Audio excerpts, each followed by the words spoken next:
Yeah, right. Bring it all in. Stay busy. Yeah, we're actually going to all go up together, So I was saying, the whole family, to go back up to Minneapolis and stay with them, like the weekend before Labor Day. 'Cause Labor Day, they're going to go to their cabin. and I want to get You know, the they wanna transfer just- gavel photo of whoever's your successor Oh. out front. Okay. Candace Oh, Smith so- took a picture of you. Yeah. That'd be pretty hard to pass looking at that every Yeah, day. you know, it's like the neighborhood is. So you weren't roughing it, man. You were city living. Oh, yeah. They bought a house in late February in the city. This is Todd and Beth. Yep. Okay. So I was coming to see the house and hang out. It was her birthday, and so we just went to some of the like the Come neighborhood on in, shops, that's right. restaurants, and things like that. And they're just a few blocks from Lake Harriet. And how old are their kids? Oh gosh. Just gonna say, you have it in there? He is Bringing in the hardware. yeah. How old are kids? Because he's a sophomore in college. In summer, she just did 10 months in China. Oh, I'm like, Took her what? back as far as, yeah, she would have been a senior, but she's still. Thanks. Yeah. They're both going to the University of Minnesota. You had to pay for this too? Yeah.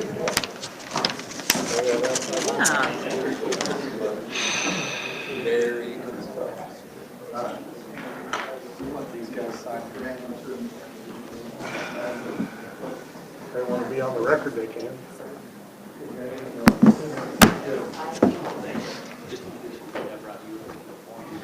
Here, pass that down to James. Hand out my goodies. Good. It's not as appetizing, right? It looks like it's a mayonnaise. We'll be very upfront about that. Very. James. They're not going to be in there very long. We got the crew then. We do. Sure do. Thanks for that. How are you, Mr. Henderson? Well, new. Good. No, Sorry. DC. Yep. I'm flying back. Guess who's at the gate? They're my neighbor. On your flight back. Yeah. Really? What's he doing there? We're just down the road from it. And so he had. Okay. Huh. Very cool. More chairs. Oh, you mean, National yeah. Day and Conflict and Compromising Musical Theater. Really? Is that from a student? No, that's from a parent. Oh, they're just saying thanks for the support of the year. I had the opportunity to participate in National History Day, yeah. No students. Oh, yeah. I was thinking, I just had Anna watch West Side Story. We just watched that. She's just like, Yeah. so Has she been awesome. any? The answer probably yes.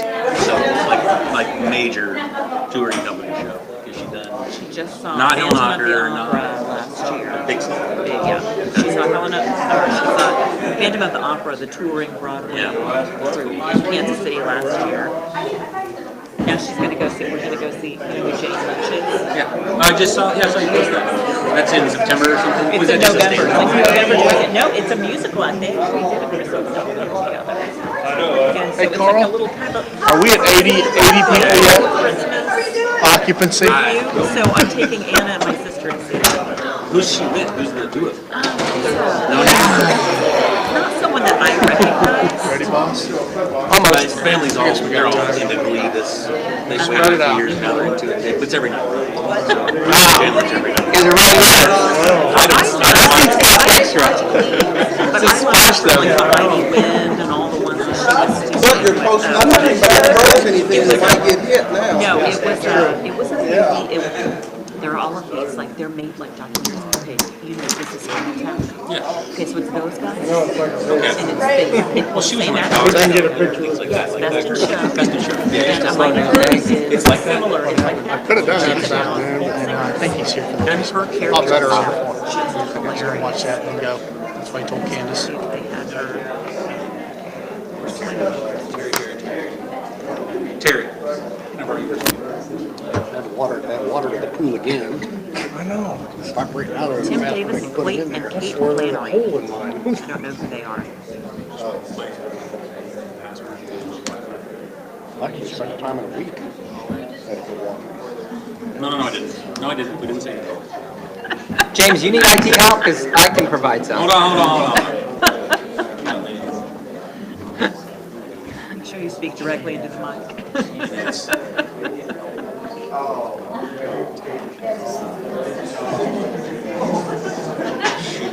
Hey, Bush, Megan, yes. Bush, you told them the door locks at 6 and they have to stay for the whole meeting. Yeah, but I got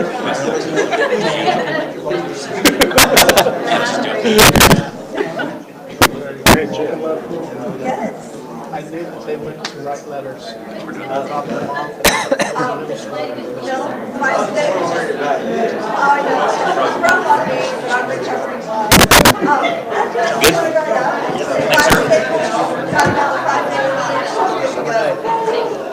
Thanks, sir. I cried a lot more than she did.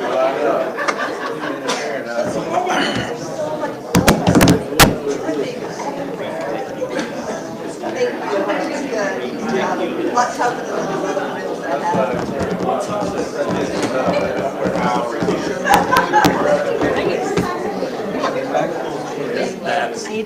I don't wonder all the time. There you go. Well, I'm sorry that it coincided with that, but Ready? I had a hard time. You ready? Okay, everybody, let's get started with our July board meeting. We begin with the Pledge of Allegiance. If you'll join me in that.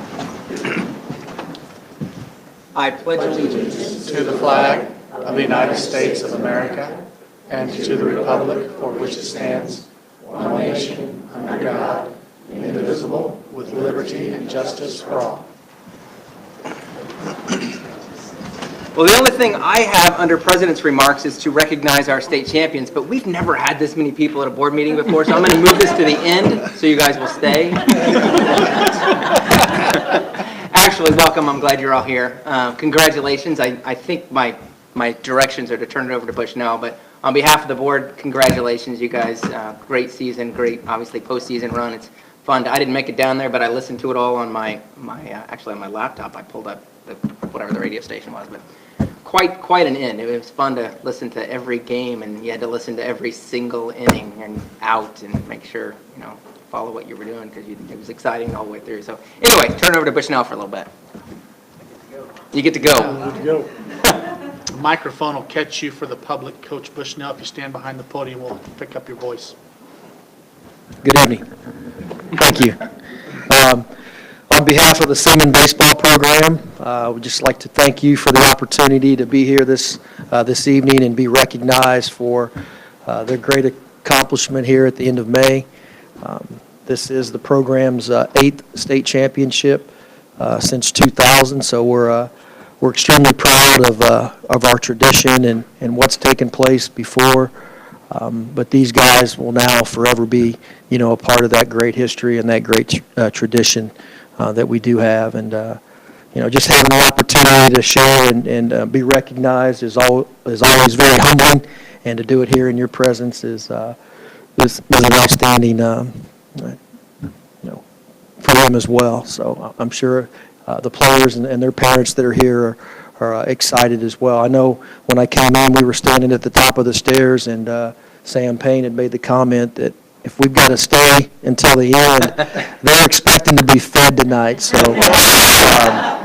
That's what got it. that was the first question I asked: Are they fed us tonight? So no, there's no doubt involved, but I would like to recognize these guys and just once again say thank you to them, to our administration at Seaman High School, to our upper administration here at the central office for all their support and everything that they've done to make our program what it is today. And it's just not a collection of coaches and players that get it done. It's the entire support staff that comes into play and makes these moments like this a possibility. And I truly believe that from our parent group to all of our alumni and fans and followers and just people that in the community that have always supported our program, they've once again, stepped to the plate and allowed us to do the things that we enjoy doing. And there's not a better feeling than seeing these guys celebrate as they did in Wichita on May 24th and 25th. Just a little bit about this particular group. I would tell you that, there's a quote on the T-shirt that most of these guys are wearing. And that's a quote that we came up with even before our season started. And we talked about, it's not the best players that make that team. It's the collection of these guys. It's not the team with the best players. It's the best players that make that team go. And I think I said that backwards, but anyway, as a tribute to these guys, they have bought in, and we've got 7 seniors that have kind of been the backbone of our team and have exemplified what it is that I believe has made our program successful, and that they've been so selfless. And a lot of those seniors, they waited until this year to finally have their opportunity as seniors, and boy, did they step up in huge fashion. But a lot of times they sacrificed for some underclassmen. They've had some guys that have been younger than them that have played more of a significant role in the success of our team over the last couple of years. And to see the entire group get rewarded, that's the ultimate as a coach, is when you can see your team achieve the ultimate goal and win a state championship. But one of the things that I have here tonight is, from our governor. They've presented us an award that for recognition of winning the state title as well. And we have some certificates for scholastic achievement. These particular guys, the 19 guys that suited up for the state tournament, they had a cumulative grade point average of 3.68. And 9 of those 19 players had perfect 4.0 grade point averages. And to me, that kind of says it all. That it's not always just about their talent level and their physical skills, but it's them sacrificing and doing the little things and understanding the importance of getting it done in the classroom. If they're willing to go the extra mile and put in that time and the effort in the classroom, and they take their academics seriously, it makes my job that much more easy. And so playing baseball and getting bunts down and moving runners and getting them home from third with less than 2 outs, that's easy when it comes down to, staying up late and trying to get that assignment or that paper that's due, getting that turned in. And when they make that commitment in the classroom, the athletic part of it kind of comes along and just falls right into place. So 3.68, 9 4.0s is that's just unspeakable to have that type of academic standard set by these guys. And I would say I think that's a tribute to their parents in what they do and how they raise these young men. Not only to be good baseball players and good athletes, but exemplary students as well. And so that's a thing that I'm proud of as well. I don't know how much time I have. I've probably spent more time, but I'd like to recognize these guys that are here individually. Coach Lance Dugan and Coach Mark Semino, if you guys would come up, and if we could just call them individually and hand them these certificates, Sure. That'd be great. I know we have 3 of them that aren't able to attend tonight that have some functions. Jackson Cobb is a senior. Jackson's in California playing baseball this summer and is not able to attend. Starting with our senior class, Kaiser Dugan. Caden Henley.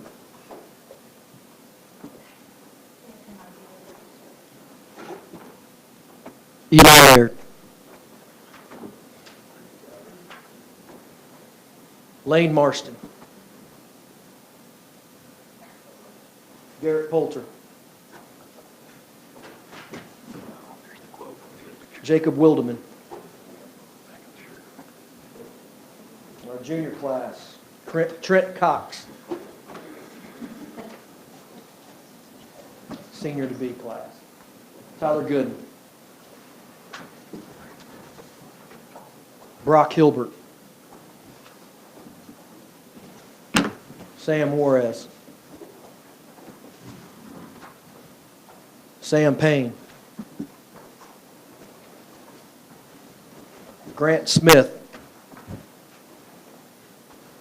Jared Stewie. Parker Wildeman. And our sophomores, junior class to be, Hunter Hesseltine.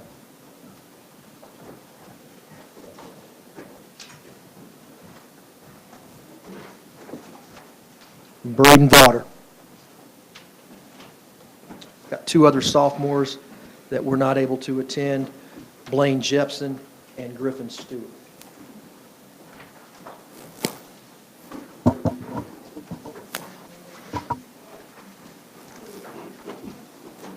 And on behalf of the Seaman coaching staff, Coach Mark Semino, Coach Lance Dugan, Coach Brett Becker, and myself, we'd like to present to Seaman School District Scrap Gang 2018 State Championship Trophy that we'd definitely like to display in the trophy case at Seaman High School. So we thank you very much. We appreciate it.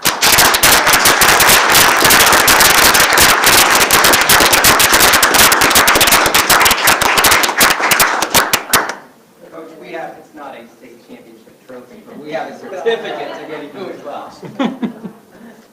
Congratulations.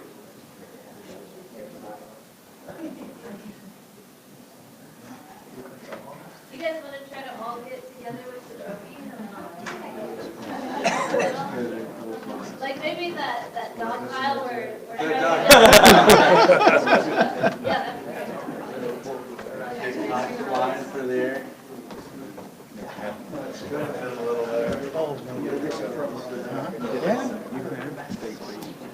Well. Stand up.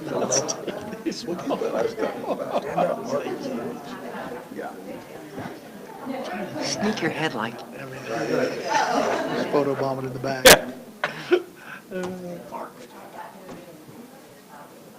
I don't think I can see any cameras right now, so that means I'm hiding, right? That'd be good. That's a good thing right now. That's right.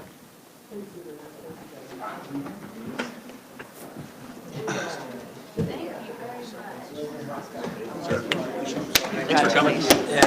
Congratulations. Thank you very much. Congrats again. Thanks for coming. Congratulations, Coach. I try to touch the field. Very proud of you guys. It's awesome to watch you guys play. Thank you. Coach Semino? Well done. Thank you. Yeah, it's good to see you.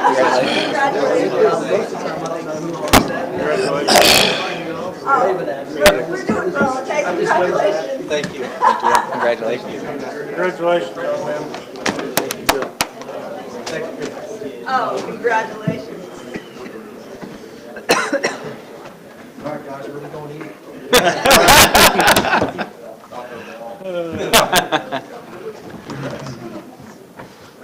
Okay, we now move on to superintendent's remarks.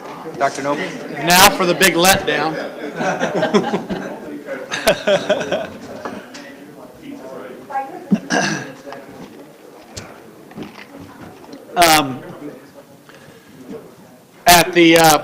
At a recent summer workshop with KASB with new superintendents, Donna Whiteman, chief counsel for KASB, was presenting, and she spoke a lot on policy KN, and she said if there's one thing to remind administrators and boards of education and our public at the beginning of each new school year, or in other words, July of every year, it's policy KN. She calls it her favorite policy in the entire board manual.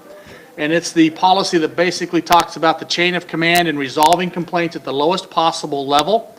And so the first paragraph sort of captures that entire idea. Whenever a complaint is made directly to the board as a whole or to a board member as an individual, it will be referred to the administration for study and possible resolutions. And then there's another attachment of the organizational chart of chain of command.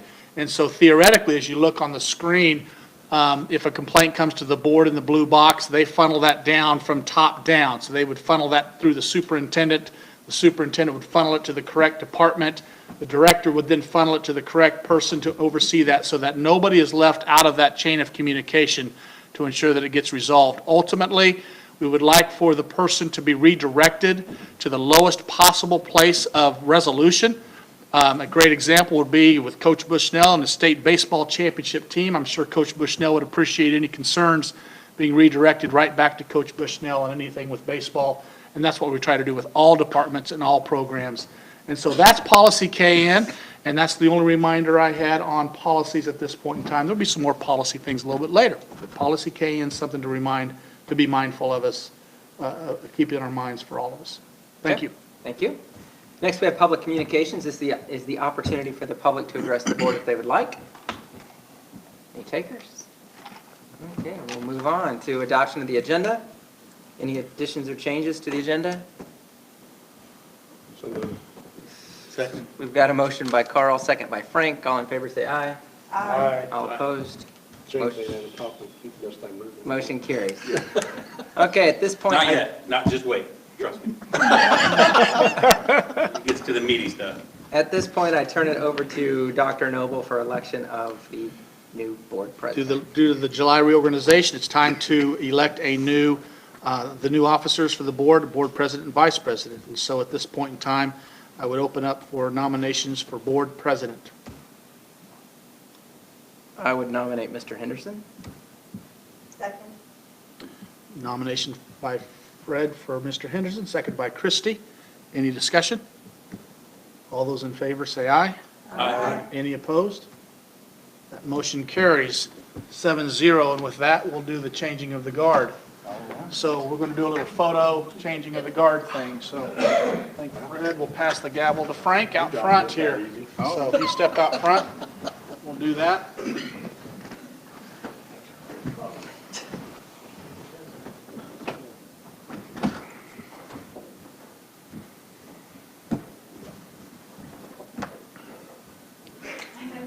We just need to. Oh, you gotta give him the gavel.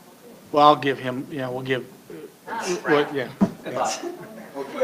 How would you like this, Candace? Here. Make it natural. I got a lot of pictures. Okay. Good luck. Find one of them. Okay, Mr. Patton. Then I get to return the. Oh, thanks. Thank you for your year, and I think we got a lot done. Good, it's good year.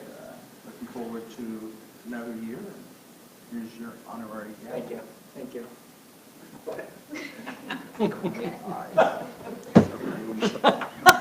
in the box and down. That's going to go on the display case with all the cups. He's got a question. It's funny. You know the deal, I don't move my seat. I'm going to move you, let's see, where? They're giving the gavel thing too. Oh, yeah, here you go. The pounder. All As right, long as it's not the top. And the microphone. Oh, yeah, move this over nearer to you now. all right, very good. Well, seriously, as we look forward to a new school year, I'm very pleased with the team we have in place. I think we have a great board. I think we have a great team of directors that are going to continue to move our district forward, and I'm very excited about that. So I believe we're in for an excellent school year. Okay, next item is the election of the vice president. Do I have a nomination?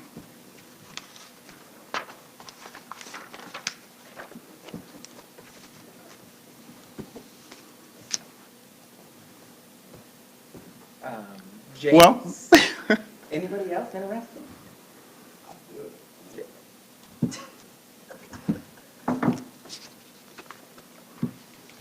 Whatever you need. Wait, did I hear Carl say that you would be willing to do too? I'd like to nominate Carl McNorton. I'll second. okay, so we have a motion and a second for Carl McNorton. Any discussion? Okay, all in favor signify by saying aye. Aye. Opposed? Okay, motion carries. Mr. McNorton, you're vice president. Congratulations. Okay. Next item is the appointment of our clerk and deputy clerk. Do I have a nomination? I nominate Candace and Teresa as deputy. Okay, Candace as clerk and Yes. Teresa as deputy clerk. I'll second that. Okay, a second. Who nominated, Carl nominated, who nominated Carl? I did. Christie Okay, did, thank you. and I second. Sure you still want me? We always want you, Candace. Sorry, got it. That's why Teresa's back there doing the backup. Yeah. So we have a motion and a second for clerk and deputy clerk. Any discussion? All in favor signify by saying aye. Aye. Opposed? Okay, motion carries. Congratulations on those. Sliding right down. Next is the appointment of the treasurer and deputy treasurer. I make a motion to appoint Bob Horton as treasurer and Jolie Benedict as deputy treasurer. Second. Okay, moved by Sherry, seconded by Keith. Any discussion on this item? And Bob had double fingers crossed. All in favor? I was thinking about Jason. Yeah. Oh, gosh. We want to have money. I was thinking about Dennis. Oh, boy. Okay, any discussion? All in favor, say aye. Aye. Opposed? Okay, motion carries. We have our treasurer and deputy treasurer. Last item under reorganization is to establish monthly meeting date, time, and place.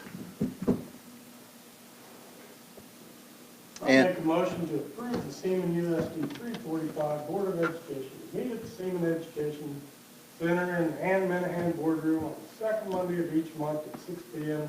with the exception of March, which will be held on the third Monday, and any regularly scheduled meeting may be adjourned to another time and place when necessary. Great motion by Keith. Second by Fred. You know, very detailed. Any discussion? Okay, all in favor say aye. Aye. Opposed? Okay, motion carries. Okay, number 7, disposition of business by consent. Of approval. Second. Fred moved to approve, second by, was that Carl? Yep. Okay, any discussion on that? All in favor say aye.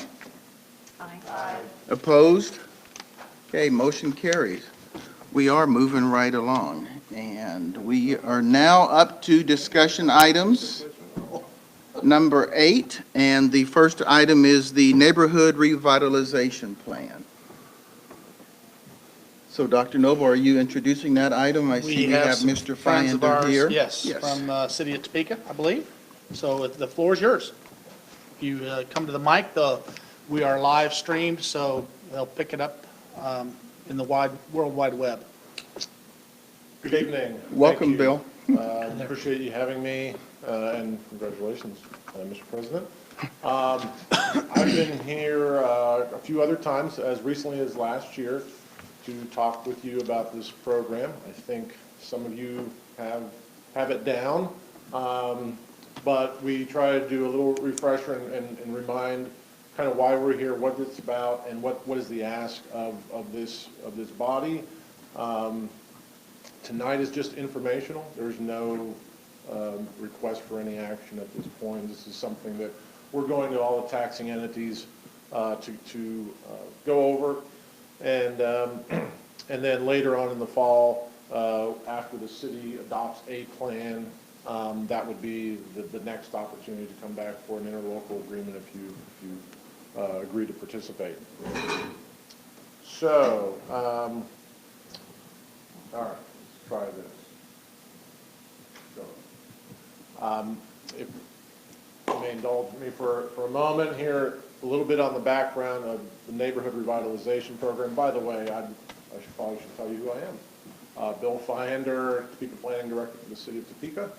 I also have Dan Warner, our planning manager, who's helping me out tonight and oversees this program administration. So the background really is City of Topeka was the first in the state to have a neighborhood revitalization program, and we've renewed it 7 times. Seaman came aboard, I think, in the mid-2000s when it expanded into the school district area. But we've always had 100% participation from any taxing entity that, where the boundaries have crossed over into. As you may know, the current plan expires at the end of 18, at the end of this year. What this is at the core of the program is a tax incentive, a property tax rebate. And how that works, I've got two things to kind of help through that. Basically, if I improve my property by more, if I'm residential by more than 10%, the increase in the property value that I just created because of my improvements, well, the taxes on that increase will get rebated back to me. It's an incentive on the back end. I don't get any money up front. There's no tax waiver. I have to pay my taxes first, and then the county will send me back the rebate check. And that, when we put a little example in there, commercial gets a little bit more because of the assessed valuation of that. But for instance, if I had a commercial building that increased $100,000 because I made an addition, then ultimately the taxes, 95% of those taxes I just caused, which ends up being about $3,700, I get rebated. And it depends where you are and what the improvements are, but generally you'll get a 10-year rebate every year. The applications themselves, we have about 10 to 20 a year in the last 10 years, but we've had over 570 since the program inception. So we're going down a little bit in applications, but when you look at the value of the investment that's going into these projects, it tells quite a bit of an increase in the last 10 years. Tells you these are bigger projects that are coming forward.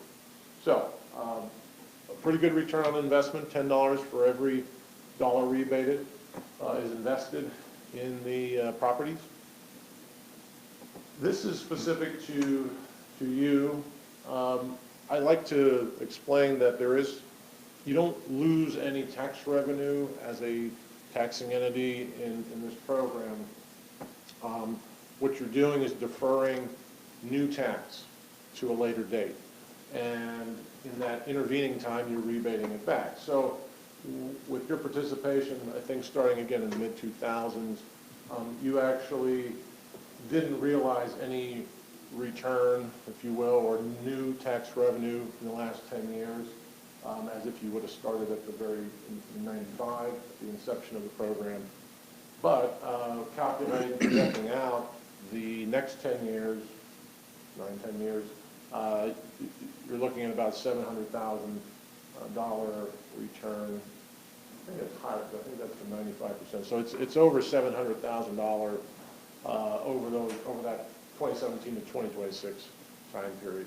As you've had about a couple dozen projects in your school boundary approved as part of the program, and so those will be slowly coming off their 10-year rebate, and then they'll go fully back onto the. You'll retain all of that new tax as they come on. This is a strategic program. The boundary itself is aligned with our at-risk and intensive care neighborhoods, which are our most investment challenged areas. So we're really trying to get more investment into these areas. We've done that. 75% of the new investment has gone into those areas. We've created about, I shouldn't say we've, there has been almost 600 new units created as a result as well. Downtown and historic districts and historic properties have benefited greatly from this. And if you, and so what so being a strategic plan, we want to talk a little bit about the rebates, want to get into the area, and then there's some but-for tests. That basically makes up the model for the program. So looking at the rebates, I've gone over that a little bit, but just to give you one more view of it, the standard rebate is 95% for the first 5 years and 50% for the second 5 years. There are 3 instances when you can get a full 95% for all 10 years. And those are, if you're in our intensive care neighborhoods, those are the most seriously distressed areas, which there are not any in the school district boundaries. Historic properties, and then we've also added infill. That's a proposal for the new plan. Infill housing being a top priority of the city to, really we see that as the most impactful type of development that there is for us. So what that means is the second part of this model was the area. How do you figure out the area? We have expanded it a little bit for your purposes. And the reason let me back up. The reason we came to you last year was to extend it 1 year so we could catch our neighborhood health map up with this, get it in sync with this renewal. We did that. We updated the health map earlier this spring, and so from that, go ahead. So from that comes a new at-risk and intensive care neighborhoods, and then we draw the boundary around that. In this case, this is kind of a wash. There's probably less area in your school district as part of the boundary now. The area, and I think that's probably Independence and south to Old Soldier Creek.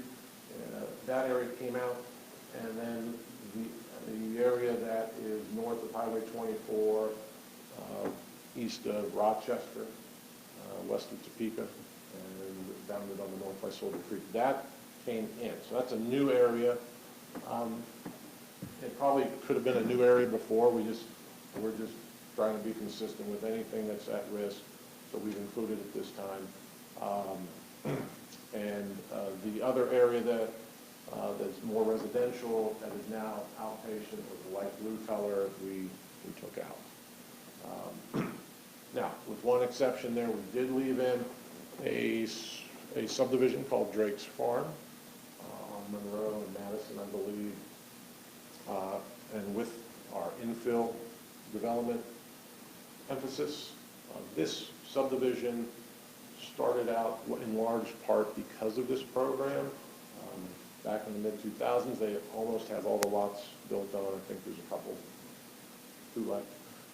So we left it in outside of the contiguous boundary, but those last two lots would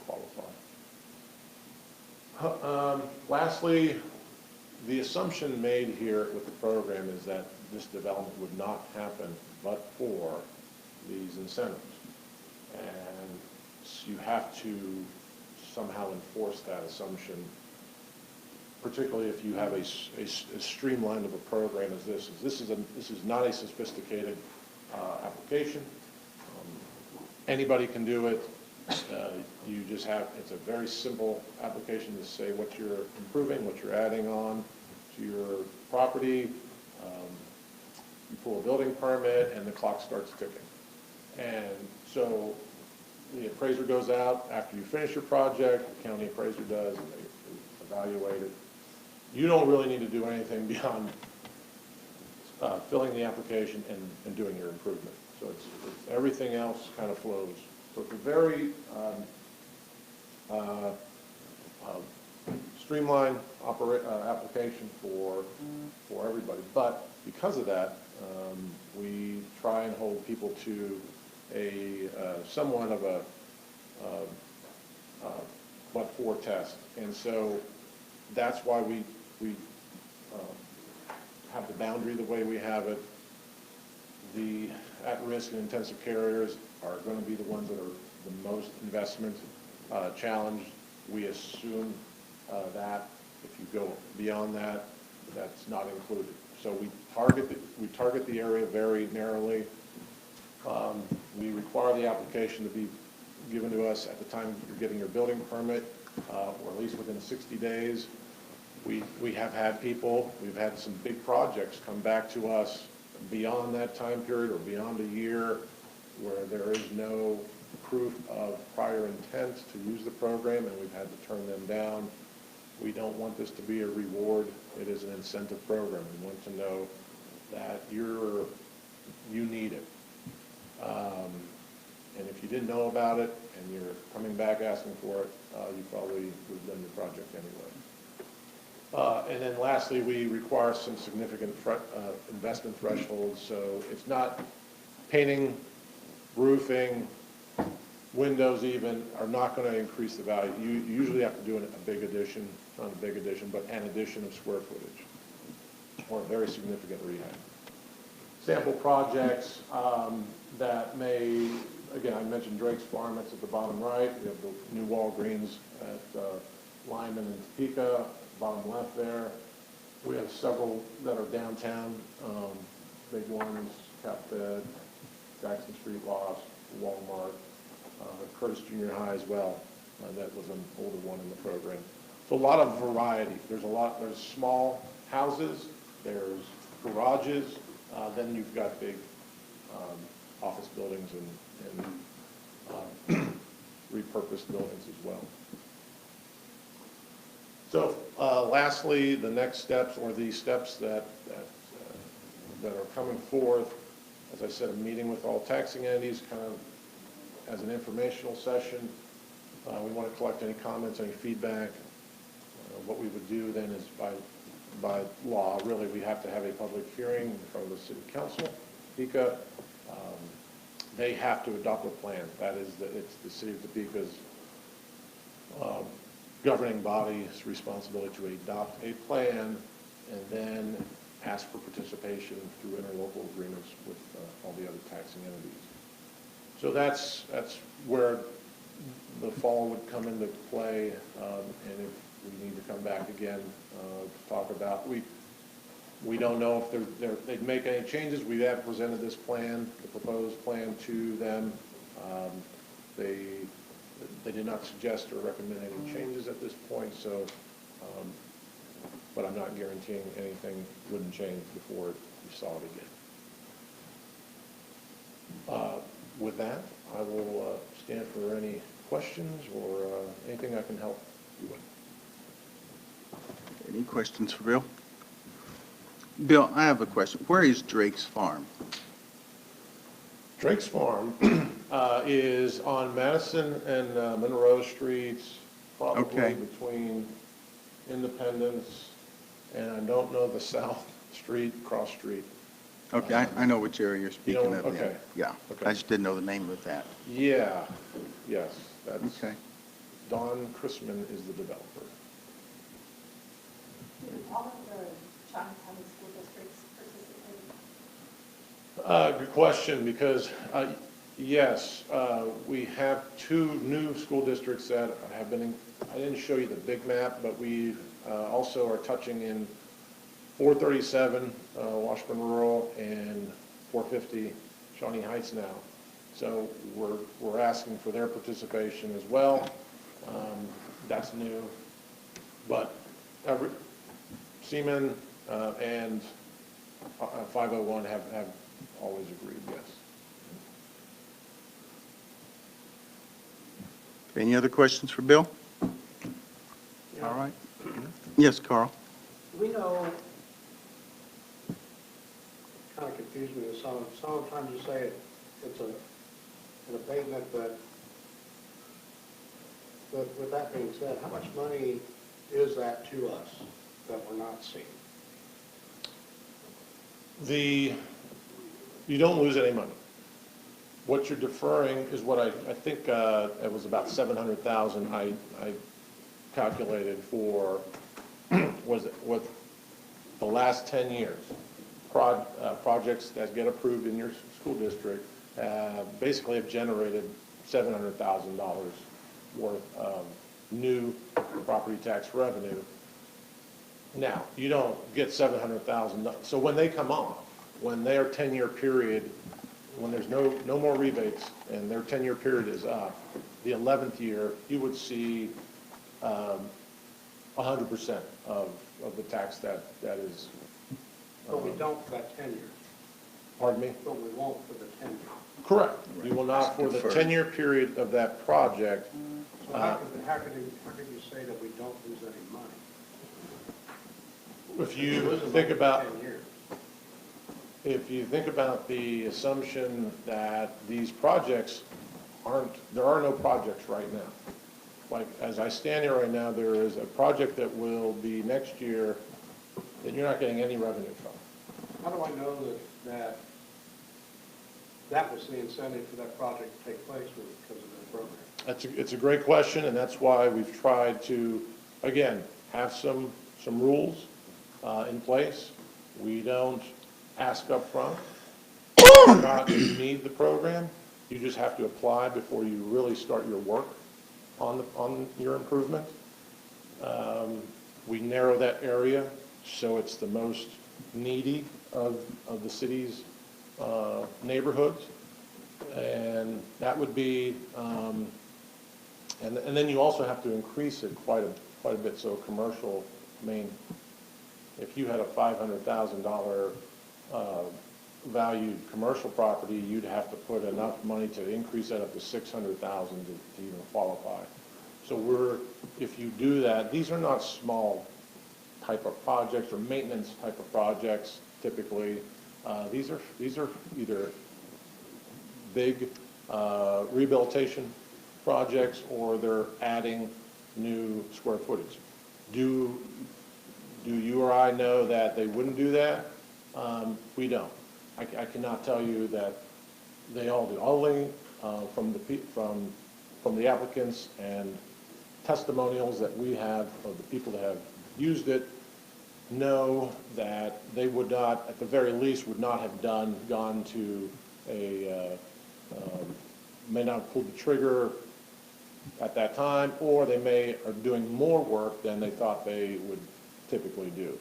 So, yeah, I cannot guarantee you that. And that's the difficult part of trying to, even for us, when we approve these, we do want it to be viewed as an incentive program, not a reward for doing a project. And so, I think that is the challenge. But One example, the old Coffee Break Cafe, when we were asked to join this the first time or second time, whenever it was, our board voted it down 2-5. We did not participate. And Madon and a number of the bankers that were going in to contribute to the Holiday Inn and Dickey's and everything over here came back to us and said that it wasn't going to work if we did not participate. And so a couple months later, we reconsidered our proposal and joined in because, I mean, so there's an example of a project that may have eventually happened, but at the time, the pieces weren't going to come together had we not done it.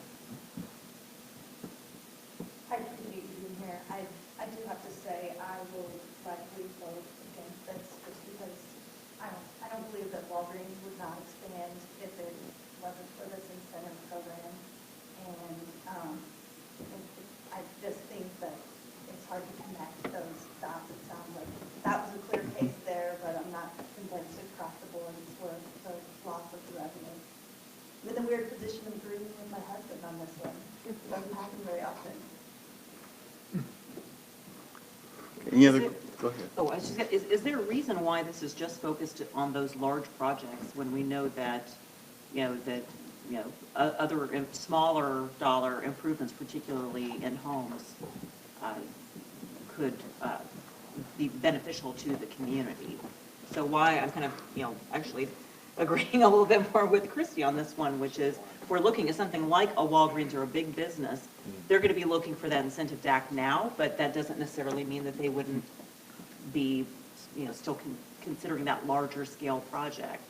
So I guess what's the threshold when you're talking about the size of the project? the reason we don't see too many smaller projects, although we have, I mean, it's not to say that we don't have smaller projects that don't qualify.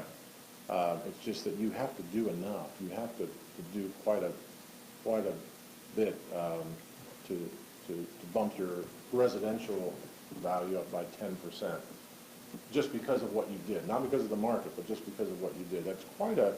It's not a paint job and a new roof. I can tell you that, or new air conditioning. That is stuff people should be doing, and they need to be doing. Now, if you rehab the place and bring it back to life, a vacant place, like like Curtis Junior High was. Curtis Junior High would never have happened without this program or without the historic tax credits. We give bonus incentive for historic properties as well. So I think it's not so much that's focused on the big projects, it just ends up being something that is very attractive to go ahead and make that big plunge, knowing you have that. I can't tell you how many people we've talked to who who say because they aren't going to get the full 10 years now, because we reduced this from a full 10 years to full 5 years and then a half, second 5 years. But when we reduced it, that cut out a lot of people who otherwise would have jumped into a project of their own. I can't tell you how many people we talked to say, oh, am I in the area? Am I not in the area? Do I get that incentive for the full 10 years? And if they don't, I don't see them, or I don't see the type of project that comes along. Burger King is being redone here. That they've just applied. That would not have happened. It may have at some point, but trust me, that is something that I meet every day, and my staff meets every day with these folks, and it's not something that we are out there banging the drum on. A lot of people don't even know about this, and we actually need to do a better job getting people to know about it, because I think some people fall through the cracks and would do things if they knew about it. But it's not focused on big projects per se. I think that's who's taking advantage of it more so, and making things work, because it is a back-end investment. It is a back-end incentive. If I have capital from a bank or from my own funds to go start a project, I don't need an incentive on the front end. What I do need is to recoup my return on the back end. So typically, that's why the projects are a little bit bigger, because you've got to have startup funds to do the project. And that's what we see.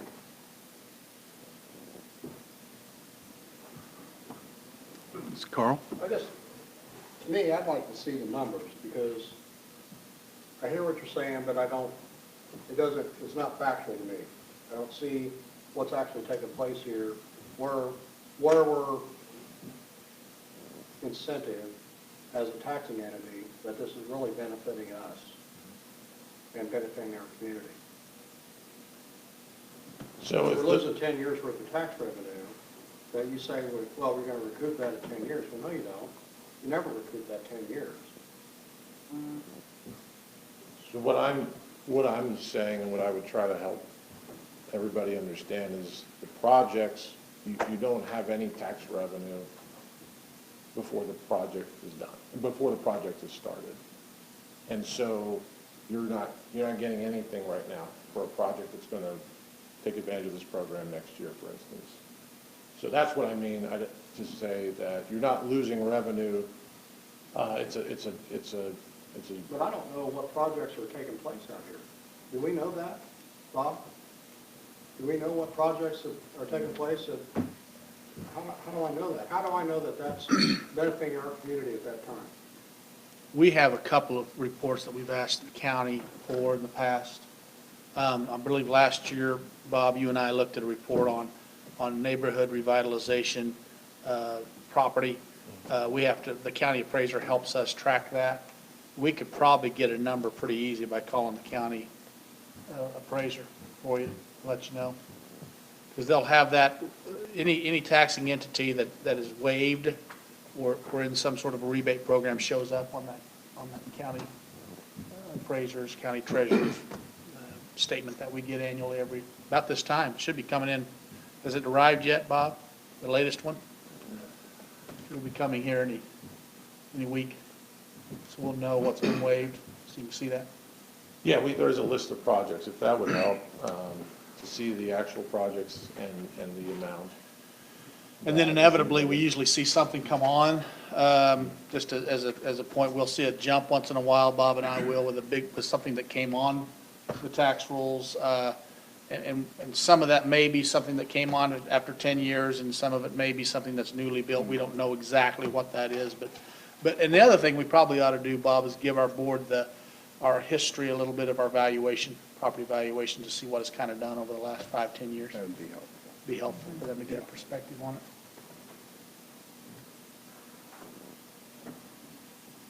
Okay, great discussion.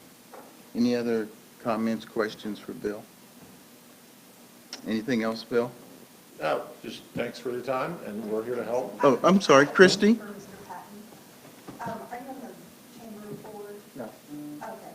I just wondered there's a certain value in this from a partnership standpoint with the city, and I just didn't know what value or light you could shed on that factor of it. Am I on the chamber board? Not anymore. Well, and the chamber board itself doesn't have incentives. Right, There's right, people but who try just- not done on that. But, I mean, there are a number of incentives that people try to package together, and this is one that's out there for everybody to take advantage of. You don't have to go through Go-To-Pika and go through that process. I mean, again, my opinion, you look at this area we're talking about, go drive around this area, and most of us have lived here a number of years, and there are very few projects we have seen. And if there's anything we can do to encourage some of these places along the area in here to get tore down or remodeled or put in, I think we're crazy not to at least consider it. I mean, yeah, we may be out the money, but because we're not getting the tax revenue, but otherwise it's going to sit there and continue to fall down. Yeah. That's my opinion. But I don't know if that has to do with the chamber, but that's Nothing. This is Fred's opinion. that's my opinion. Yes, Bill? As you're talking, I just realized, I just want to make a clarification in case anybody walks away with thinking differently. But when you said that, it made think about Sutherland's. Yeah. Okay, Sutherland's, you were still getting tax revenue from what was there before Sutherland. That's not in question. You're still getting that. But when they went in and made upgrades, that's the increment that was the new increment, tax increment that was caused by their upgrades. That's the part that's getting deferred. So you're not deferring the whole property. You're just deferring, the portion that got bumped up because of their upgrades.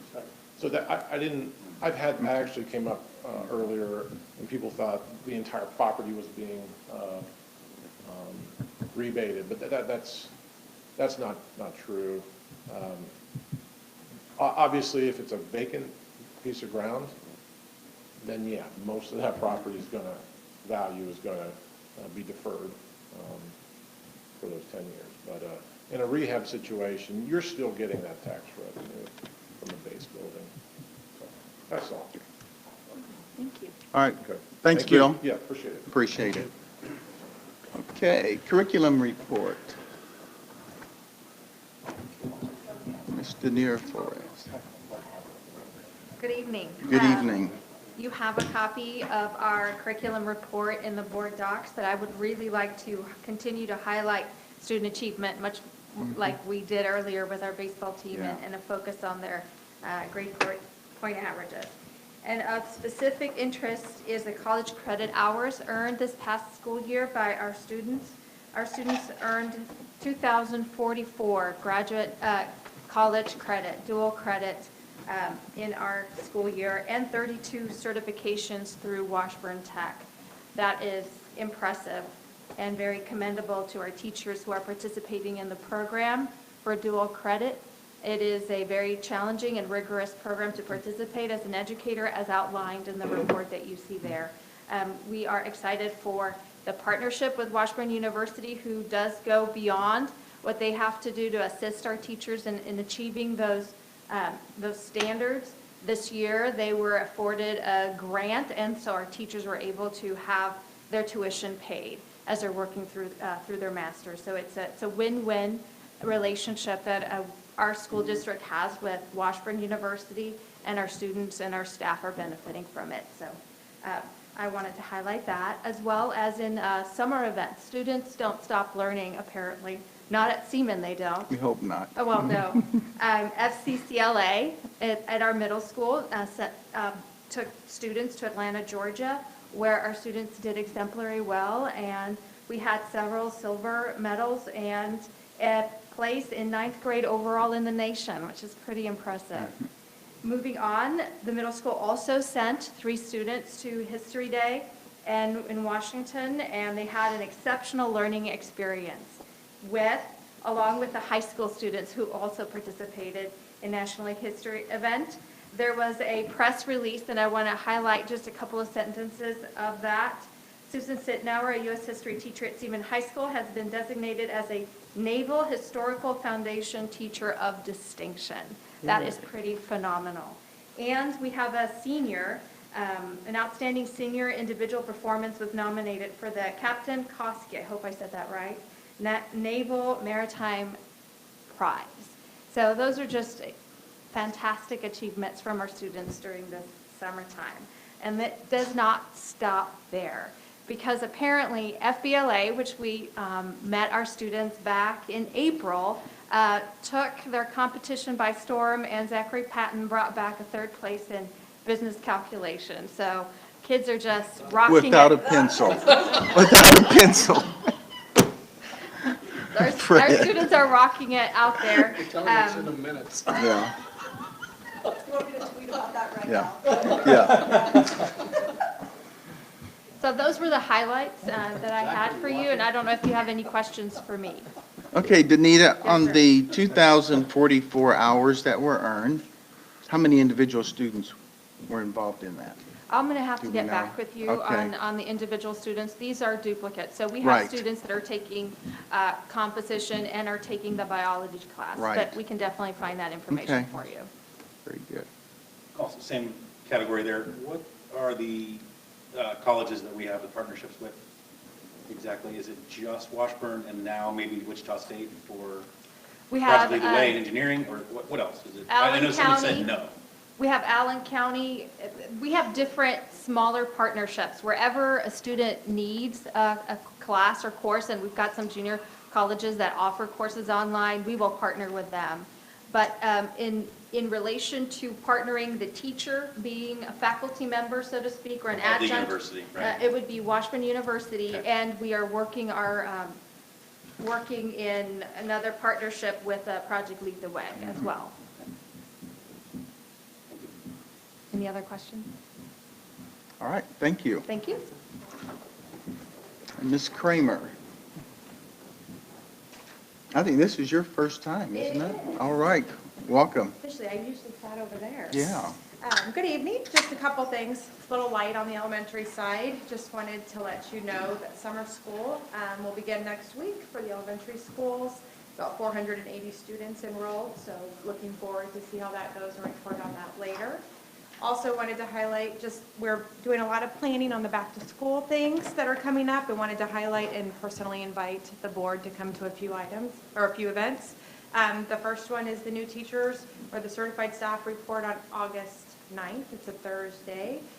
We do lunch, and we welcome you to come meet the new staff.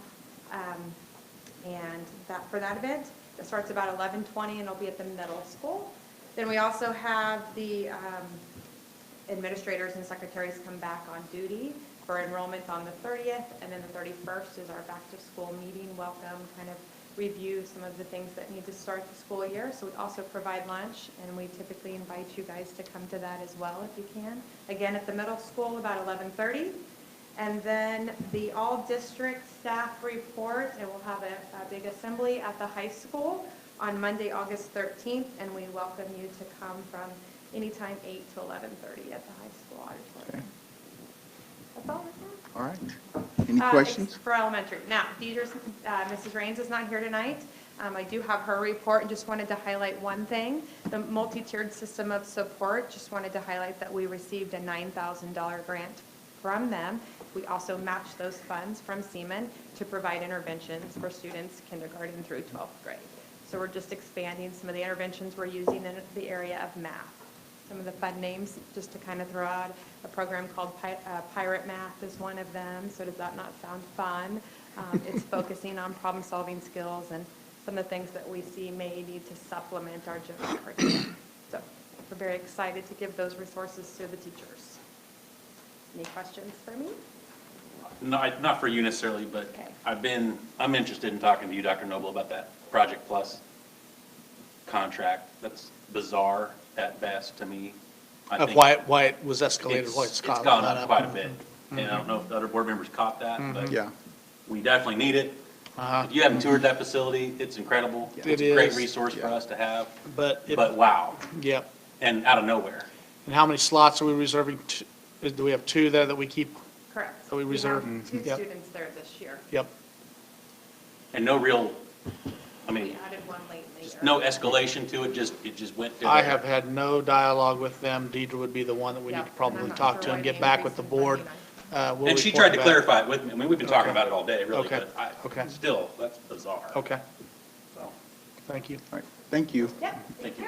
Well, if I may interject a note on Mrs. Kramer. First of all, today's her birthday. it is. This is my birthday. This is the first year I've had to work on my birthday, Yeah. by the way. But that's That's okay. messed up. My husband brought me a present earlier, so. Very good. And then her gift to us is over the weekend, she received her scores from her superintendent's exam. She has passed, and she is now a district level administrator officially once she applies and gets her state license, which will be just nothing but a formality. So congratulations to Thank you. Very good, congratulations. I have one thing to add too. You didn't use any acronyms, and I really appreciate that. Like you said, multi-tiered systems of support. That is so refreshing. Don't ever lose that.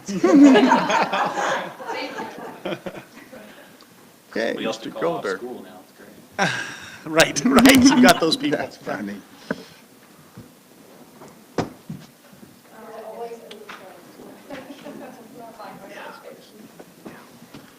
I'll try to hurry this along. Showing you Elmont's blacktop. We're sealing and crack filling blacktop throughout the district. Several of your schools around, you'll notice that. They painted the line Saturday. Some of the schools I held off on due to the construction that's happening around them. Logan would be one of them. So hopefully we'll get to it next year. Other than that, North Fairview had new asphalt versus some old, so the newer stuff I might seal in another year or two. Just showing you some pictures of the demo going on there at the HVAC work. These are the old boilers. Wow. Here's the library. I'm sure you recognize that. Mhm. Of course, if you've ever been on the roof over there, there's a few photos of the roof. This is in progress. They ripped off the old black EPDM, a rubber roof, going now with a white TPO. That's what I'd have used. I don't even know how to. Thermoplastic olefin, I think is. Yeah, that's a good choice. I think those are the exact. Sounds good.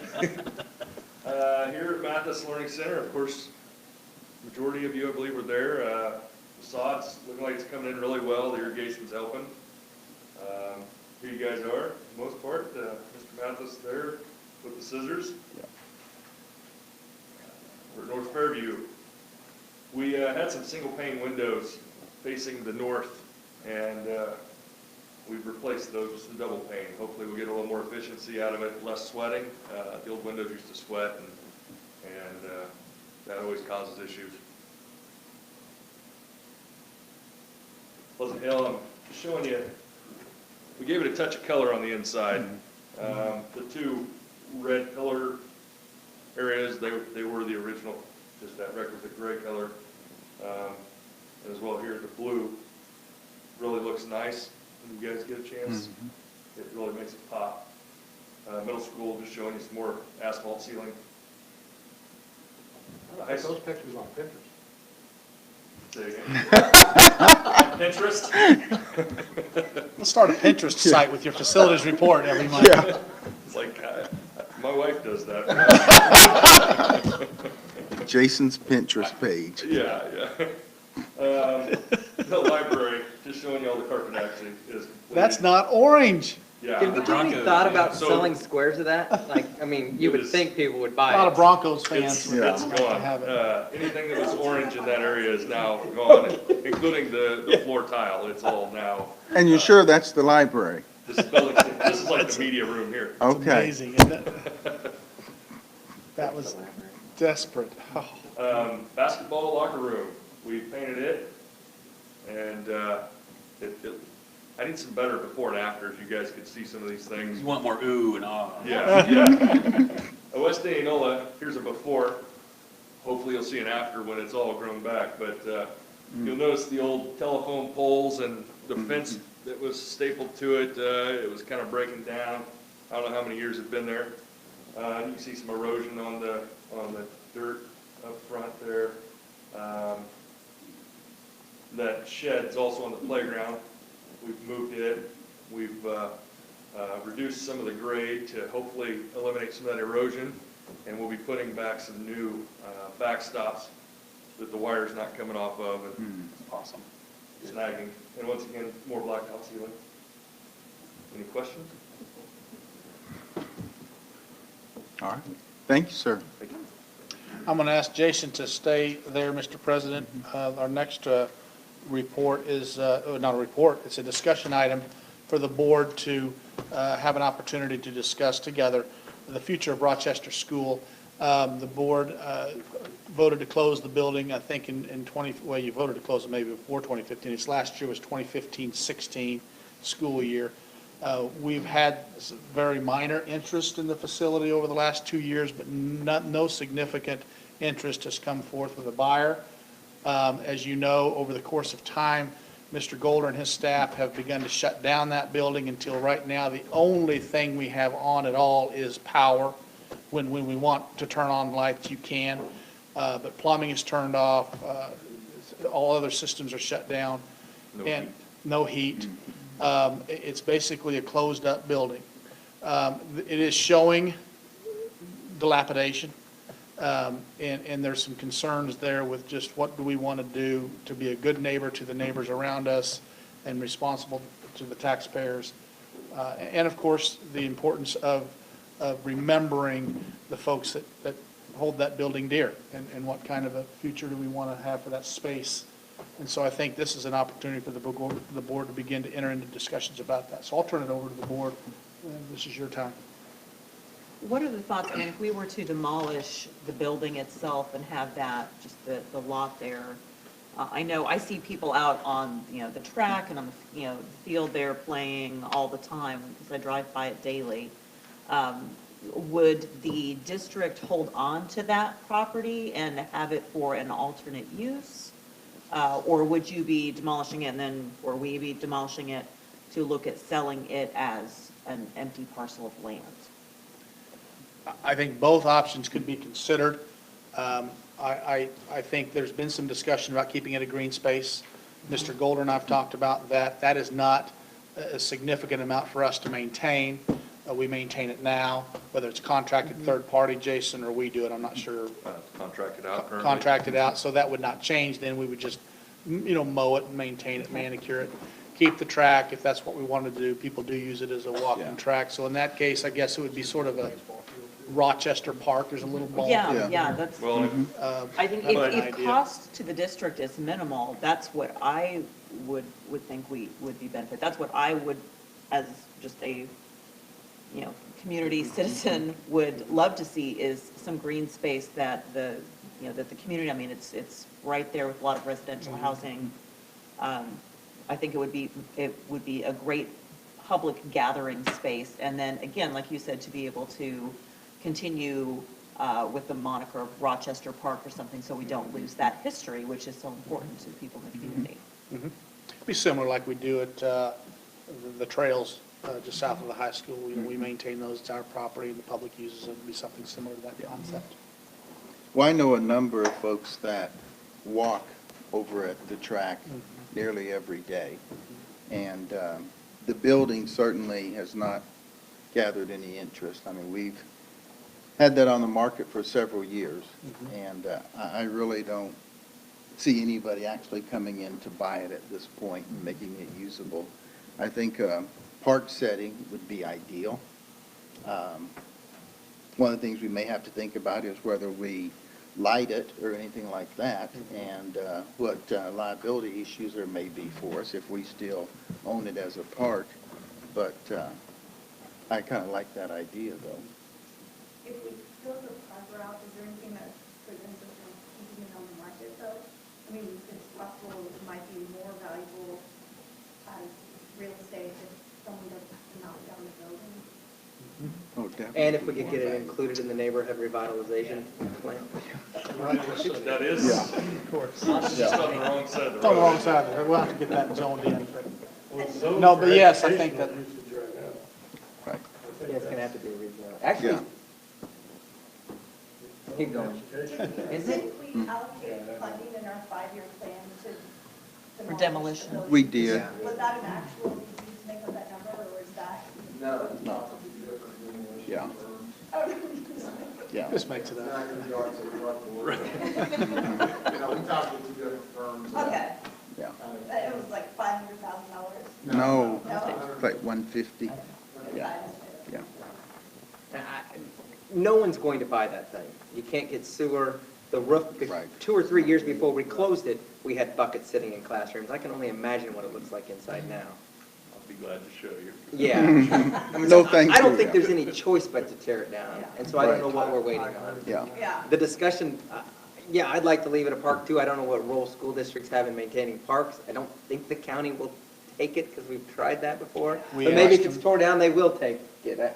I don't think they will. Yeah. either, But But it doesn't leave a lot of options, does it, in terms of the building itself? No, and there's been discussions about just keeping a portion of the building, say the gym and the northernmost part of it along 35th Street, do I have that right? Or Yeah. 35th Street. 35th. But I've been through there recently, and honestly, I don't know, because of the fact that it's still 2 levels there, and it's just, is not a great option for that either. I don't think we can justify the expense to taxpayers to keep this vacant buildings.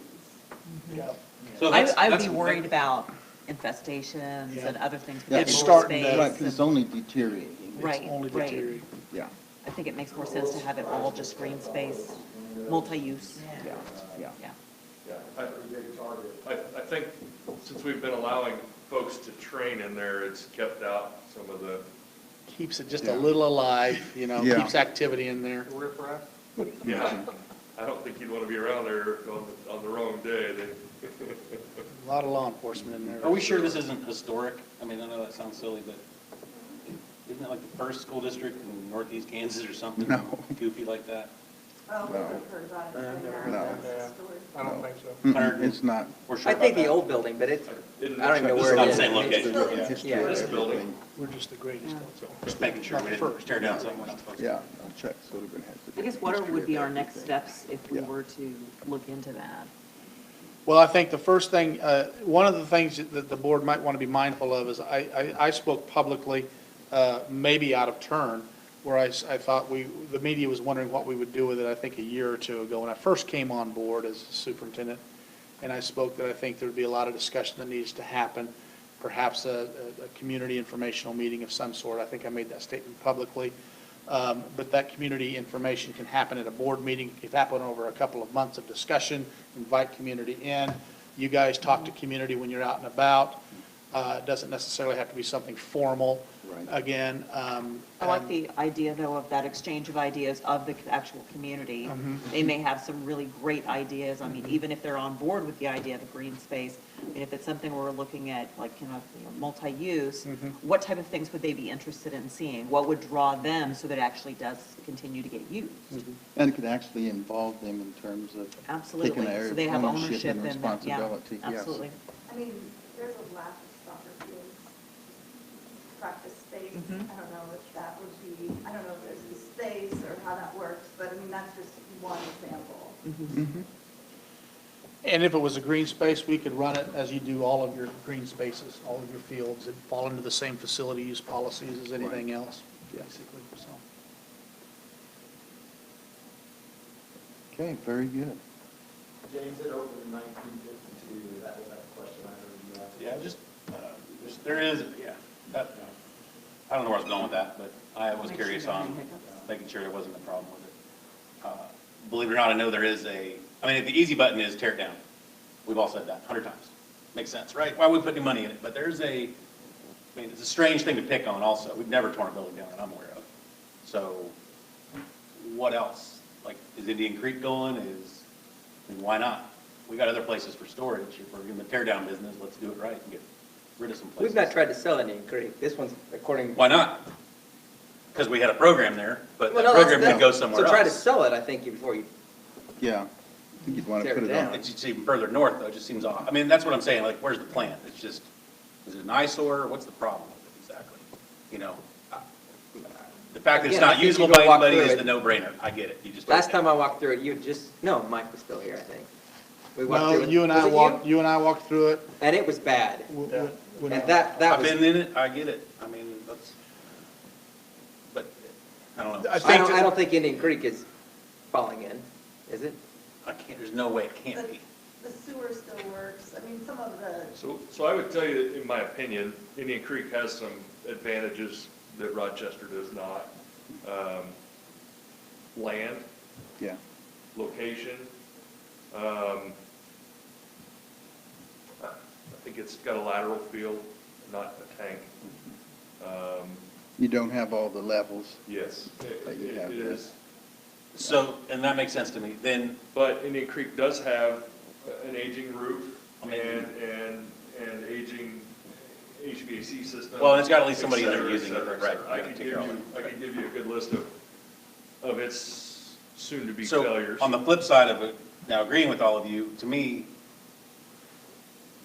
I mean, it's not just a tear down. It's still on our books, it's still our land, and it ought to be, like, I'd like to see what the plan, I just don't want to see a mowed yard. I'm not looking for, you tear it down, you keep some asphalt track out there that's been used since the 80s.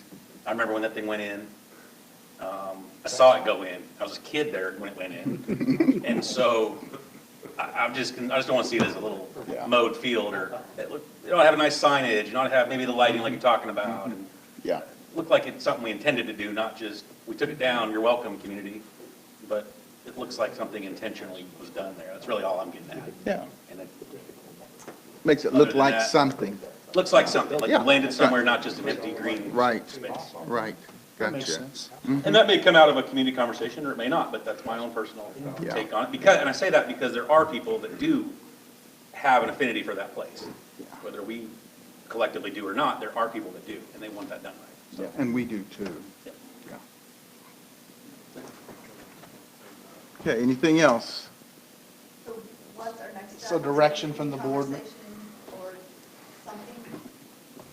Oh, it's not clear what our next step is. Well, I'm kind of thinking that, we talked a little bit about public input. Maybe we ought to lay it out there for them, say, hey, this is a real discussion, folks, about possibly tearing this building down and or making it a green space or a park. And we want their input. What, August board meeting would be a good time for folks to be able to provide input to us?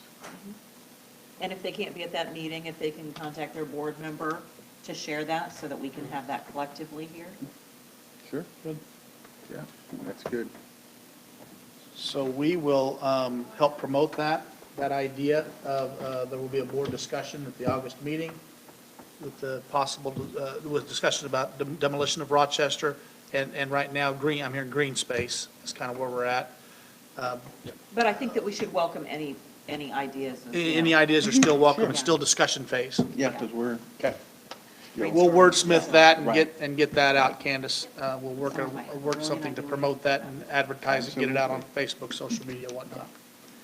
Encourage people to talk to our board members and come to the August meeting.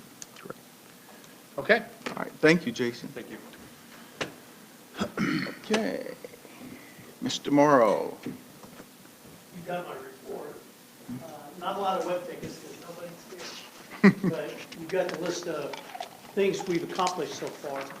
We're staying busy.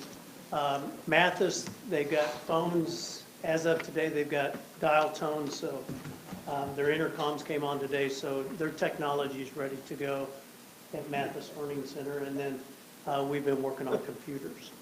So I'll just stand for any questions you've got. We're staying busy. Are we enrolling yet? Is that? Good question. We start online enrollment Monday, the 16th. You'll get an email in the morning, and we'll be good to go. And then the on-site is at the end of July. Less time. We drug it out last year, and I think that less time this year, getting it all done. Okay. Okay? Any other questions for Terry? Thank you. Did you mention to Terry about the cybersecurity webinar? Two quick things before I get into the budget report. James, one thing I would add on Indian Creek, I know we weren't talking about Indian Creek directly, but one thing I think it does still serve a purpose as a storage facility. We've got a little bit of capacity at Pleasant Hill, but it's certainly nothing like what we have at Indian Creek. District So storage. there's- I'm sorry? District storage. District storage, correct, yeah.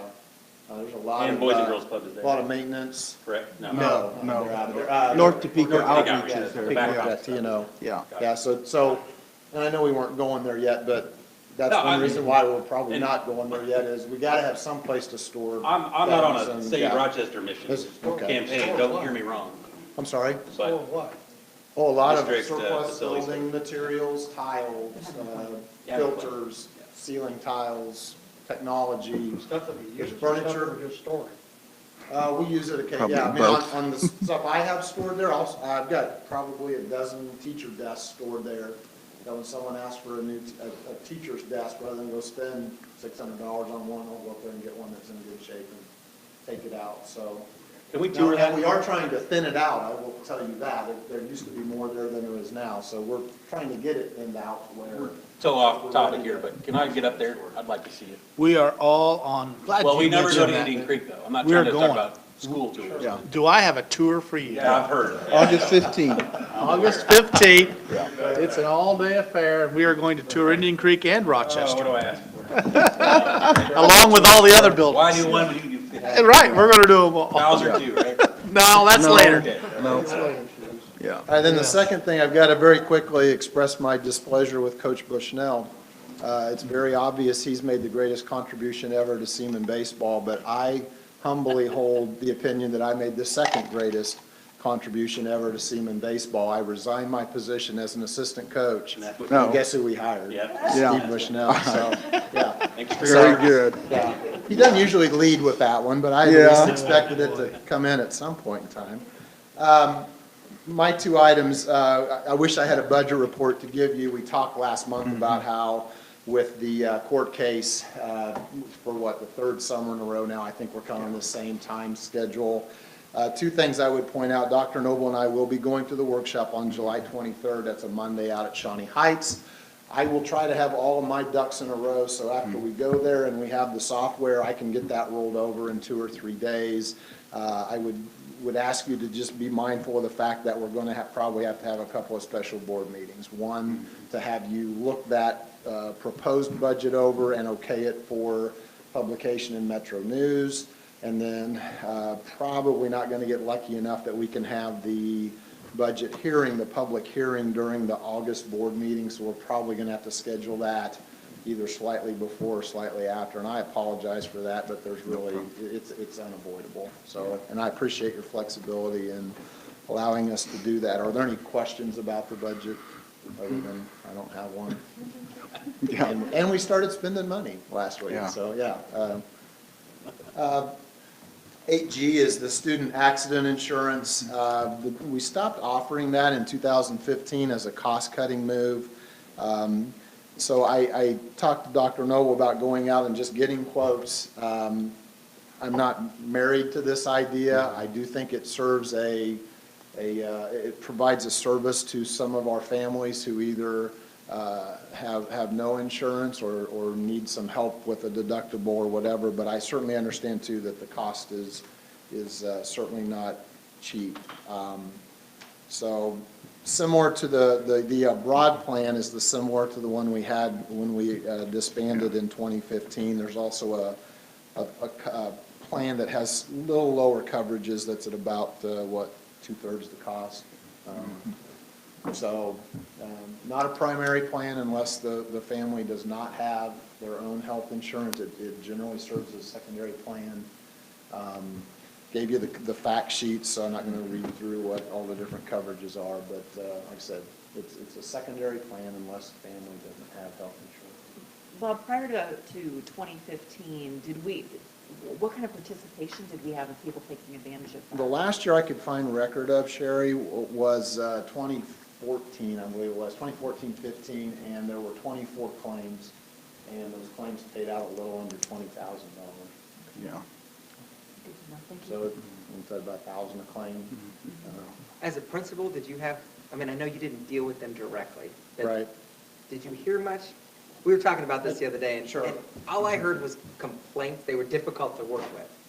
But Yeah. that doesn't, you don't hear from people who are I happy. never heard that because we handed them off by that point in time. Right. I did reach out to Chris Tuck and to Jenny Cole, see if they, because they, Yeah. neither one of them, other than maybe, people would wait sometimes to submit the claim and then just maybe there's an inherent difficulty. But Right. neither one of them had a recollection of it. Neither one of them had negative connotations with it. From the building principal perspective, I will say it's a difficult conversation to have with a parent after their child's been hurt at school, whether it's an accident or not. I think there is at least some level of assumption that the school should do something since the child got hurt at school. Yeah. Now, I'm not, that's the parent's assumption. I'm not saying that has to Right, be your right. assumption, just I dealt with that some. Okay. But also, you got to remember too, I would be dealing with that usually the day that it happened and emotions were raw. And Sure. so, the company that sells this really does, probably their primary advertising pitch is that this is a service to families. So, Like workers' it's a comp, PR kind of thing. I'm sorry. Like workers' comp, but for kids. Yeah. That's a good way to put it, Yeah. Now, Bob, during that time when we discontinued it, I know there were several families, including myself, that had challenges with the company in terms of processing claims. And Brad was very instrumental in making sure things happened. And if he hadn't intervened, I'm not sure if they would have paid the claims, to be honest with you. And there were several instances that we had cited during that time when we discontinued it. I see. Yeah.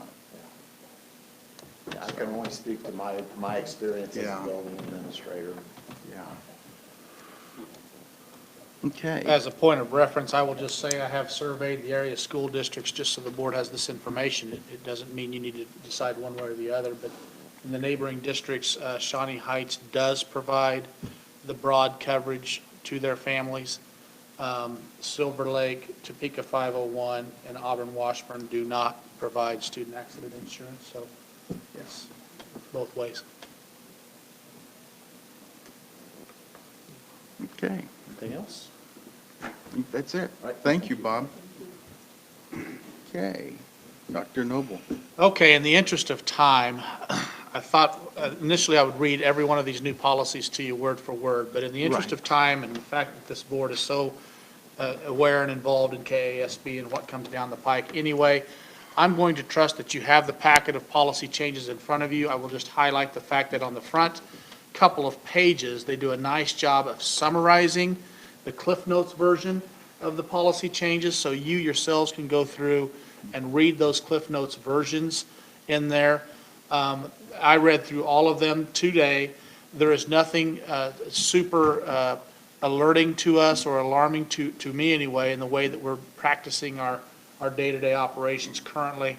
And so if you find something that really is curious to you, please reach out to me and I'd be happy to visit with you about it. Otherwise, I will trust you all to read through that yourselves. And then next month, we will ask for approval. Thank Okay, you. That's all I very have on good. that. Okay, and moving on to the strategic plan. I will take a little bit of time here.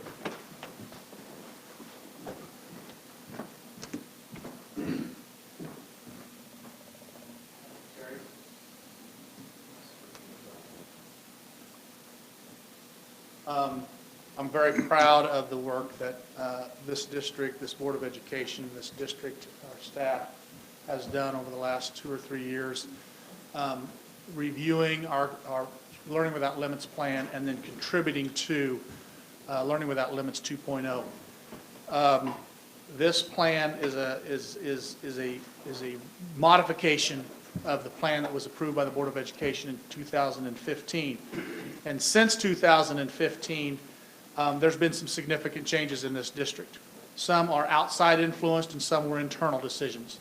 The Kansas State Department of Education, the State Board of Education approved Kansans Can outcomes after your original strategic plan in 2015. You hired a new superintendent. We have 3 new board members. We have 8 new directors. And with all of that, we've decided to dive into the new revision of the strategic plan. We've gathered input from a variety of sources over the last couple of years since I've been on board.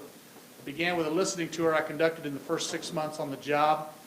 We have district site council now, which we didn't have when I arrived. This district site council's representative of a building site council member from each and every building in our district, and we meet with them once a quarter here at the district office with me. We certainly continue to have our building site council representatives, those parents who roll up their sleeves and do the day-to-day work helping our buildings succeed. Technology advisory committees that have met for really years. Since E-rate came aboard, we had to have advisory committees that advised the Board of Education on your district technology plan. Many of you have served on that committee, and that's representative of business and industry partners, parents, and even students on that committee. The Seaman Education Association, I have lunch with those teachers, the association members monthly. Oftentimes, Bob, Dennis, our directors of teaching and learning join me with that lunch, and we get input from our teachers and what concerns them out in the field. They get input from their teachers in their buildings, who they represent, and so that all has come into this plan. The Seaman Staff Development Council meets regularly, made up of administrators, teachers. A board member will be appointed to that council here momentarily when you go through this rash of appointments you're about to make. Staff climate survey data, which we've recently conducted. It's the first all-staff climate survey we've done, well, according to Bob and others who've been there a long time, maybe ever. I can't remember having a survey done like this to all 700 staff. I was pleased the first time through it. We had 219 staff members reply. So that's a decent number the first time we've done it. We think that number will grow over time as trust emerges of how we use this confidentially and in an effort to improve the district and our operations. The Early Childhood Task Force was formed to move forward with our Early Childhood Initiative. That task force continues, and we get a lot of our input on how we roll out that initiative, and we'll continue to gather that feedback. And then we've implemented or brought in a lot of quantitative data into this plan. The board may remember in late January when we had the board retreat, which I'll add on here, we brought to you a lot of quantitative data. Assessment data, business and operations data, food service data, transportation data, and we dove into that for a half a day at the barn and really dove into what the data is telling us about our district. Then we had a couple of pretty significant community meetings. We had an early childhood, early learning community meeting in my first year in the winter, that first year at the Optimist Club, to gather feedback from our community members on what they kind of wanted to see happen there and to inform them on what we were looking at as a school district. And then here recently we've had an online student behavior community meeting that had nearly 220 people in attendance because we felt that was a very serious issue that needed community involvement and feedback. And so we've had a couple of pretty significant community meetings that also helped feed into this. So I guess in capturing all of that back, there's been a lot of sources that have provided anecdotal and quantitative measures to this draft of a plan. So the components are this. First of all, I'll define what mission is to us. Our mission explains our fundamental purpose as a school district. This is our why. My first year, we read the book, It Starts With Why, by Simon Sinek, and this is our why. And our why in this district has been changed in this draft. You're going to see components here that talk about lifelong success. It talks about each student. So you're seeing elements of what the state board is trying to get with every child will receive a world-class education. We're talking about each and every student in this particular mission. Through strong and healthy relationships, we believe relationships are number one. Got to be strong and they need to be healthy. Then we bring in the R's, which you've heard Mr. Garman and others talk about with the new KISA state accreditation plan that came after you approved your first Learning Without Limits plan. Now you've got the rigorous and relevant learning, the responsive culture, those R's that we talk about, that's been brought into the mission statement. And then that maximizes student talents, their aspirations, and the community contributions. Remember, civic engagement is a critical piece to the state board's vision, and I believe personally that our kids need to understand that giving back is critical to their community. Then the mission to define what a mission or a vision is, our vision captures the aspirations we seek for our students. And that vision is Learning Without Limits 2.0. Then we get into the strategic goals. This plan is broken down into the goals, then objectives, and by the way, our goals are long-term outcomes. They are specific, measurable, attainable, relevant, and timely, or the SMART goal piece. So every one of these will be measured quantitatively through the data measures we'll show you in a little bit. Each goal then has objectives.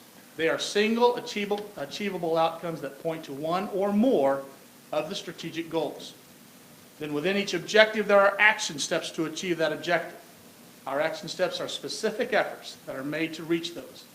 And then there are measures that are throughout this entire document. The measures are evidence showing progress toward achieving our goals. So let's talk about the 5 goals real quickly. The first one is a teaching and learning goal, because we always want to start with our children and the learning side of our whole operation. We want to deliver them with a focus on continuous improvement of student achievement through student engagement, rigorous and relevant content, there's those R's again, and personalized learning. Personalized learning is the new term that's being the catchphrase today. We've had blended learning as an initiative, and that's a personalized learning strategy. There are other strategies that personalize the learning. Multi-tiered systems of support is another personalizing strategy. Individual plans of study for secondary students, whether it's career-focused, college-focused, combinations of both, that's a personalized strategy for a kid. So all of that is in the personalized learning realm. Strategic goal 2 is about our adults. Provide goal-oriented professional learning for all district staff. That's classified staff, certified staff, administrative staff, and even Board of Education. For students, and ultimately, that last piece, so that we can have student success. Provide, and then strategic goal 3, this gets into our facilities, safe facilities, quality facilities, so that we can have productive working and learning environments, because school safety, of course, is paramount always, but especially today. Strategic goal number 4, provide services to optimize district operations that are supportive of student success and customer satisfaction. These are our day-to-day practices, policies that we do when we interact with parents, kids, community, schedules, calendar, all of the things that we do on our day-to-day operations. We want to be efficient. We want to be streamlined. We want to be 21st century in our approach. And ultimately, we are in the people business. And so customer satisfaction starts with our students, number 1, our parents, community, and taxpayers. We're beholden to all of them. And then finally, strategic goal number 5, establish student-centered budget planning built on transparent, efficient, and strategic processes that is accountable to district taxpayers. So those are our 5 draft goals that have emerged from all of that feedback we've received from the previous slide I gave you, from all the people that we've talked to and the data that we've gathered. Moving forward, this is what it looks like in a screenshot. So if you look at strategic goal 1, it's at the top. That's the teaching and learning goal. Along the left-hand side are 6 objectives to reach that goal. Underneath each objective, there are action steps, A through whatever, A, B, C, A through E, whatever it is. Those are action steps to achieve each objective, which achieves the goal. To the right are all of the measures we're going to be tracking to see how we're doing at getting closer to achieving strategic goal number 1. On the left-hand column, it's too small to see, it's data from 17 and 18. Once we populate that, that would be our benchmark. That's our starting point. 5 years out to the right is 2022, 2023. Did I get that 5 years right? And that'll be our targets. So we'll list our benchmarks, then we'll have conversations about what do we want our target to be? Where do we want to get to in 5 years on these measures to see if we're achieving that goal? And all 5 goals have this format. On Wednesday, we have a board retreat planned. This is what we'll go through in more detail with you. We'll sit down, roll up our sleeves, get the papers out, look at the strategic plan, look at some more data, and have conversations with the directors and the Board of Education for a couple hours. The goal would be then to come back after we can populate, the district staff will then go back and populate the benchmark goals, the objectives over there, the measures, and the target measures, and then come back in August and ask for board approval. That's where we're at. And I appreciate the board being a part of this. Your feedback to us has been very helpful at the first strategic planning session and hopefully again Wednesday night. Questions for me? How much of the remaining, what are we on, 15 to 2020 plan? We are. 2015 to 2020, right? There are some things that are, I was guessing, not done in there. They're likely carrying over, is that right? There's a handful Either of have to be. things, and most of those would be ones that I think would be ongoing in any district. Anyway, You okay. keep striving to attain certain ones of those. But some of the ones that come to mind that we've kind of, we've done, I think, really addressed. The early childhood was a goal in there that we've got an initiative now and we're moving forward. Expanding career and college pathways, that is happening now, as an example of 2 that are moving forward pretty robustly. But there are probably many, many others to write that we would want to compare to. Let's bring that up. 2020 and compare it to Wednesday? this one Wednesday night. Yeah. Let's look at it. Good call. Other ideas, questions, thoughts? Me? I like it. Thank you, Mr. President. Very good. Thank you. In fact, I don't know if we've ever had a plan quite this extensive since I've been on the board. So, thank you. Okay. Action items. Consider transportation student handbook. You're up, Doc. This is me again. It is, you. Why is that on me? Oh, this is, Rhonda's not able to be with us this evening. This is simply a second reading. You received this last month for your first discussion. Rhonda was here to discuss some of the changes in it. So I'm here to just ask for approval. Nothing has changed since you saw it last 30 days ago. Okay, do I have a motion? So moved. Is that Carl? Okay. Second. Second by Sherry. Any discussion? Clarify real quick, beat a dead horse. You said this is the inaugural one, right? This has never been done before, correct? Well, it has been done before, but formatting might be a little bit different. The cameras are on there, there's policies about Yeah, cameras, right. that A lot kind of of thing, new because you put stuff. that out. So that's the biggest changes. And I have looked at it, I just make Yep, sure. yep. Yeah. It's not inaugural, but it is 21st century. Okay, How's that sure, sound? Sure. A lot of new information, James, Yeah, that right. we've never had before, so. Okay, all in favor, say aye. Opposed? Okay, motion carries. Secondary student handbook, Danira. Last month, I presented the copies of the handbooks, and I am here to request approval of the publication, electronic publication of those handbooks. So moved. Okay, moved by Carl, Second. second by Sherry. It's just really slow. Yeah, Just wait. I know. Just wait. Any discussion, any questions, comments? Okay, all in favor, say aye. Opposed? Okay, motion carries. Thank you. Come. Okay, Mr. Peregrine, we're rolling now. Yeah, you gotta make the motion. Yeah, exactly. We're not going to have a motion to adjourn. Ready for it. We're just going to say adjourn. That's right. Yeah. All mine, Carl. Yeah. Rich Eckert accomplished one thing on this board. Yeah. To teach me we didn't have to That's right. adjourn. Classified handbook. You know he's listening. If you remember the original one I sent last week, it was about 18 pages. This one is now 34 pages. Tried to expand on a lot of things. Yeah. Tried to make things a lot more clear. One of the things that we've added, if you saw at the very end, we're going to offer a bus driver recruitment incentive. As you know, bus drivers are the hardest folks to recruit in our district, right with food service folks. I know Kay is glaring at me. Yeah.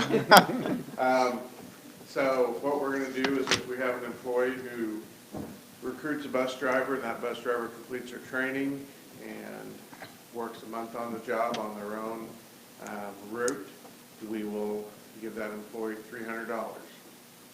So our bus fare we had last week or 2 weeks ago, we ended up getting 10 applications from that bus fare. So I know Ron was pretty excited about that. Good. So just trying to kind of think outside the box and try to get some of our hard to fill positions filled. And I would ask that you approve the classified handbook. Okay, very good. So moved. Second. Carl, Sherry. Questions, discussion? Okay, all in favor, say aye. Aye. Opposed? Okay, motion carries, handbook is approved. Mr. Horton. First, we've got some bids. First one, we approved paper bids last month before, and of course, those were done through Greenbush Purchasing Cooperative. The company that received the low bid through Greenbush was not able to fulfill the bid they submitted, so we are going to have to go to the next lowest bid, which is from Contract Paper Group and School for $23,860.80. The good news, Mr. Patton, is the toilet paper bid is not back up for approval. Good to hear. All right. Don't want to mess that up. Turn out nasty. Okay, do we have a motion on the copier paper bill? Okay, Christie, do you have a second? Second. Keith? I think Keith got it. Okay, any more questions, discussion? All in favor, say aye. Aye. Opposed? Okay, very good. All right, Next. bid number 2 is for security cameras. You'll remember in the Core 5 plan that you approved in April that Phil McKay was given a $50,000 yearly budget to upgrade and add district security cameras. He's got a good chunk of that used up for 22 cameras at the high school and, I lost my number, 11 cameras at the elementary school. So total amount, and this is through SciTech on the state of Kansas contract, total number $39,601. Recommend your approval. Okay. I so moved. Second. Moved by Keith, second by Carl. Any discussion? All in favor, say aye. Aye. Opposed? Okay, cameras approved. All right, bid number 3 is for computers for the Project Lead the Way implementation at Seaman Middle School. We need to purchase 40 laptops to support that program. We were able to get 2 bids, one from Best Buy and one from ISG. ISG is a local company. You'll notice their bid is slightly higher, less than $1,000, and we are recommending approval of that bid due to the fact that those laptops have a larger screen. The graphics card that is included with those computers better meets Project Lead the Way specifications, and ISG is a local company that we believe can provide personalized customer service. So we recommend the purchase from ISG for $35,960. Okay, so move. Do I have a second? Second. Is that Carl? Yeah. Okay. Quick question, Terry, why not SciTech for those? SciTech doesn't sell computers. They don't? No. Just And the only- everything but computers? Right, the only computer that was on state bid was an HP, and it was $300. So I didn't realize SciTech did do that. No, Okay. They do audio visual stuff. no money. Yeah. Okay, any other Questions, comments? All in favor, say aye. Aye. Opposed? Okay, computers approved. Yeah, Motion last carries. bid is for new projectors, updated projectors here in the boardroom. This is from SciTech on State of Kansas contract, $26,646 for the projectors and associated hardware.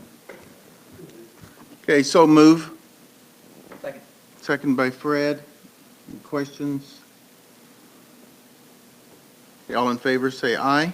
Aye. Opposed? Okay, motion carries. Approval of the projectors. Thank you. Change orders, we've got two of them, both at Logan. The first one is for HVAC change order to provide structural steel for mechanical unit that needed to be moved. I believe that two changes to the, Jason, what were those changes again? One of them was for the painting. Right. We're gonna eliminate- Steel, we're gonna omit that, as well as there was tax included that we need to omit. So what does that put the minimum in $16,570.44. That's my math, so. 16570.44.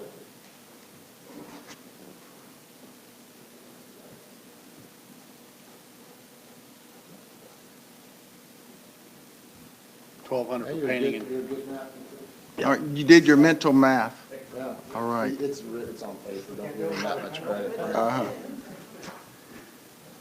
Okay, do I have a motion for the HVAC change order at Logan?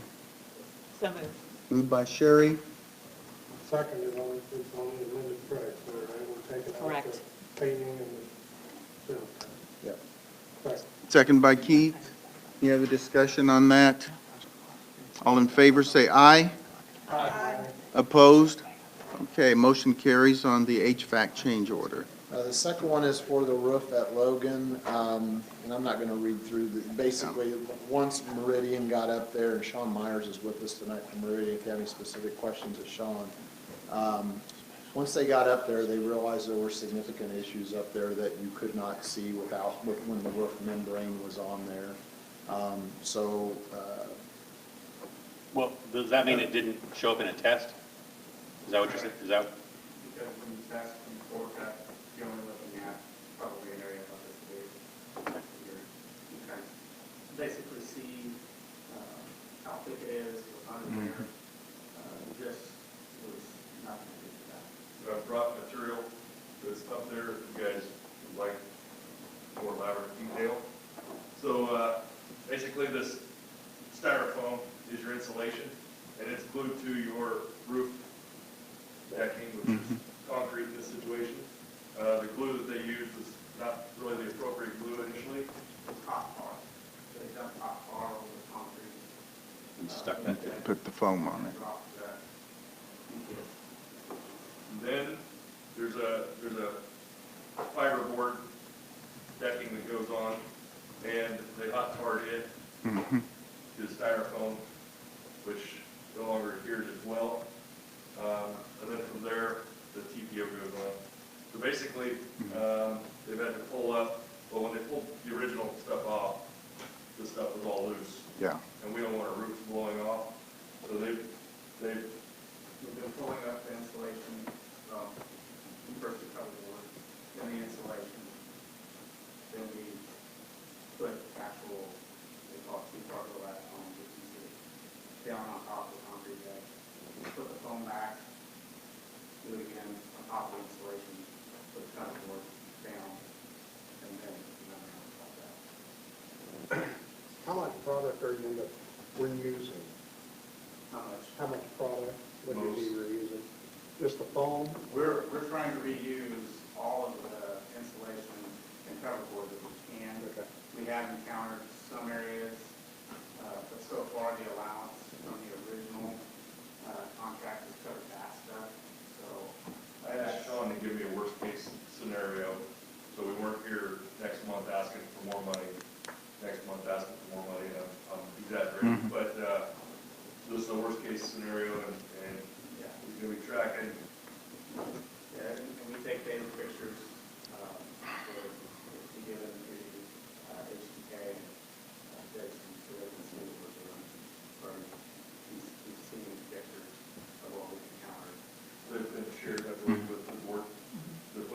They have been Yeah, changed. Yes. yeah.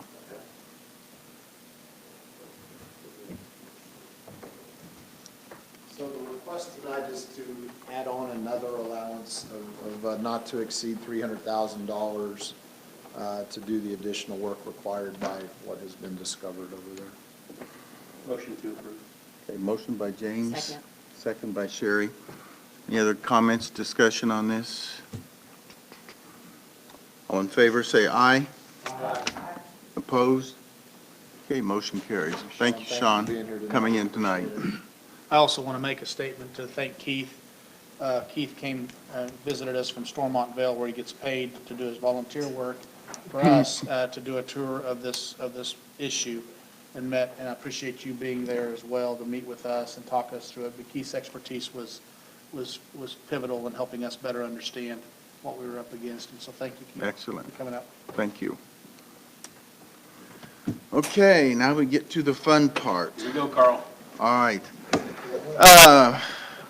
First one, consider appointment of board rep to Siemens Staff Development Council. And I don't know who serves on that now. Do you know, Candace? Oh, okay, that's okay. They don't It was want to- somebody Do- new. Yeah. Do we have a volunteer? A nomination, staff development? Don't sit on your hands, folks. Oh, no, something else first. I'd like to nominate Carl. Second. Okay. Christie nominated Carl. Fred seconded. No discussion, I'm sure. All in favor, say aye. Aye. Okay, motion opposed? Okay, good. Motion carries. Carl, Siemens Staff Development Council. KSB Governmental Relations Committee. I'd like to nominate myself. Okay, I'll second that.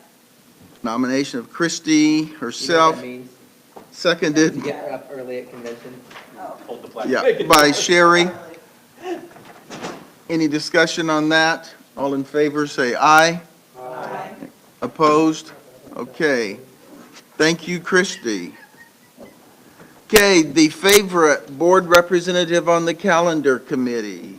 I think he did such a good job that no one can top it, so I'd like to nominate. Second. Okay, Christie nominated Keith. Fred seconded. Any other discussion? All in favor, say aye. Aye. Aye. Opposed? One nay. Keith, thank you. All right. District Wellness Council. I would like to nominate myself. All right. Sherry nominates herself. Carl seconds it. This one's historically had more than one, hasn't it? It can. Can. Well, any of them can have, but, Well, I just wanted to make sure if more did, you didn't move on to the next item. Gotcha. yeah. Are you wanting to? No, I'm good. Okay. Okay, so Sherry nominated herself, and was it Carl or Keith that seconded? Carl. Keith second, okay. Anybody else, any other takers? Okay, all in favor, say aye. Aye. Opposed? Okay, Sherry's it. Thank you, Sherry. All right, we're moving now. Seaman Educational Foundation. I nominate Nominate Frank. myself. I Did you say- second that. James nominated himself. And I nominate Frank. Okay, Fred. Well, how's that work? Can we do two for that one? Yeah, you can do Okay, great. up to 3 on You any, are technically. Yeah. All right. I'll second that. You'll be the main one. I'll second both those. As long as there's an A and a B. So, seconded by, Tip of the spear. seconded by Carl. Of course. Okay, any discussion? All right, all in favor, say aye. Aye. Opposed? Okay, motion carries. Thank you, James. Thank you, Frank. All right, Technology Advisory Committee. I don't know how this is not James. It always is. I'd like to nominate James. Thank you. I did it last year. Yeah, you were, where did you go? Yeah, I did too, the 3 of us did it last Oh. year. Oh, Like 3. Yeah, I want to nominate Sherry on this. James nominates. Slow down, slow down. Okay, Going sideways. Christie nominated James. Yes. Okay, do we have a second on that? Seconded by Fred. Okay, all in favor? All right. Aye. Aye, opposed? Okay. James is on. I'd like to nominate Sherry if you're, Yeah, I actually served on it as a. I knew you for a couple had, years, yeah. so, Sure. So I nominate Sherry. Do we have a second? Second. Okay. Any discussion? All in favor, say aye. Opposed? Okay, motion carries. Is there anyone else that wants to serve on that this year? You don't want any more technology. Okay. Moving on then, Intergovernmental Cooperation Committee, and I would nominate myself to serve on this again, if I could get a second. I'll second that. Second by Sherry, okay. Anybody else? This is the group that gets up early in the morning at Washburn. I know. I want to do it, though. Okay. So, I need to get up I would like early. to nominate Fred Patton, okay. Second. Second by James. because I want to do it. Yeah. Okay. If I have to go, I'll go. Yeah, No, I you have do. to go. Anybody else? All right. I'd be interested in that. Okay, Carl. We're gonna be loaded there then. Very good. I'll second. Does Carl need a second? Yeah, we'll I'll second second Carl. Carl. Okay. Candace, how are we doing? Killing me. This is going to be interesting Yeah. to see how she's done. Yeah, yeah, it's We may have Candace. to go back to the No, tape, Terry. it's Candace. We may have to go back to the No, tape. it's Candace. She has it. Under further review. Yeah. I'm not sure the tape will take it up. Candace, are you good? Frank's taking notes. She's on Pinterest. She's not Yeah, even. yeah. I got Sherry, Dave, second, Carl. Who made the motion for Carl? Carl nominated himself. Okay. Mm-hmm, That's how Carl is. yeah. Yeah. Well, I seem to be Yeah. learning it from everybody else. Just write down Carl for everything. We'll tell you. Okay, any discussion, any more? Okay, all in favor, say aye. Hi. Opposed? Okay, motion carries.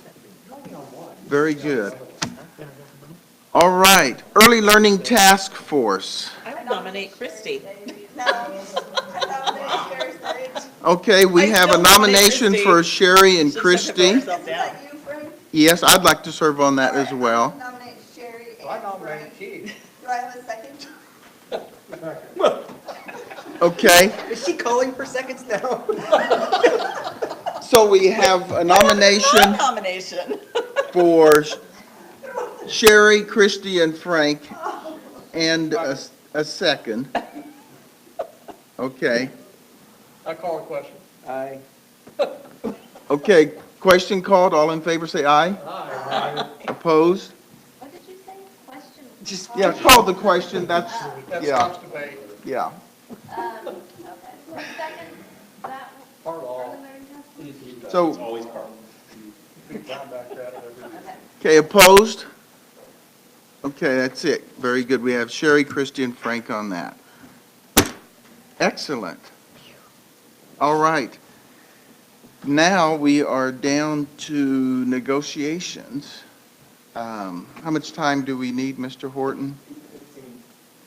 8:15. Okay, I move we go into executive session to discuss negotiation items pursuant to the exception for employer-employee negotiations under COMA, and the open meeting will resume in the boardroom at 8:15 Apple time, and this will include Dr. Noble and Mr. Horton. And Mr. Perenboom? And Mr. Paraboom, yes. Okay, I was just getting my sea legs. Right. Sorry, kids.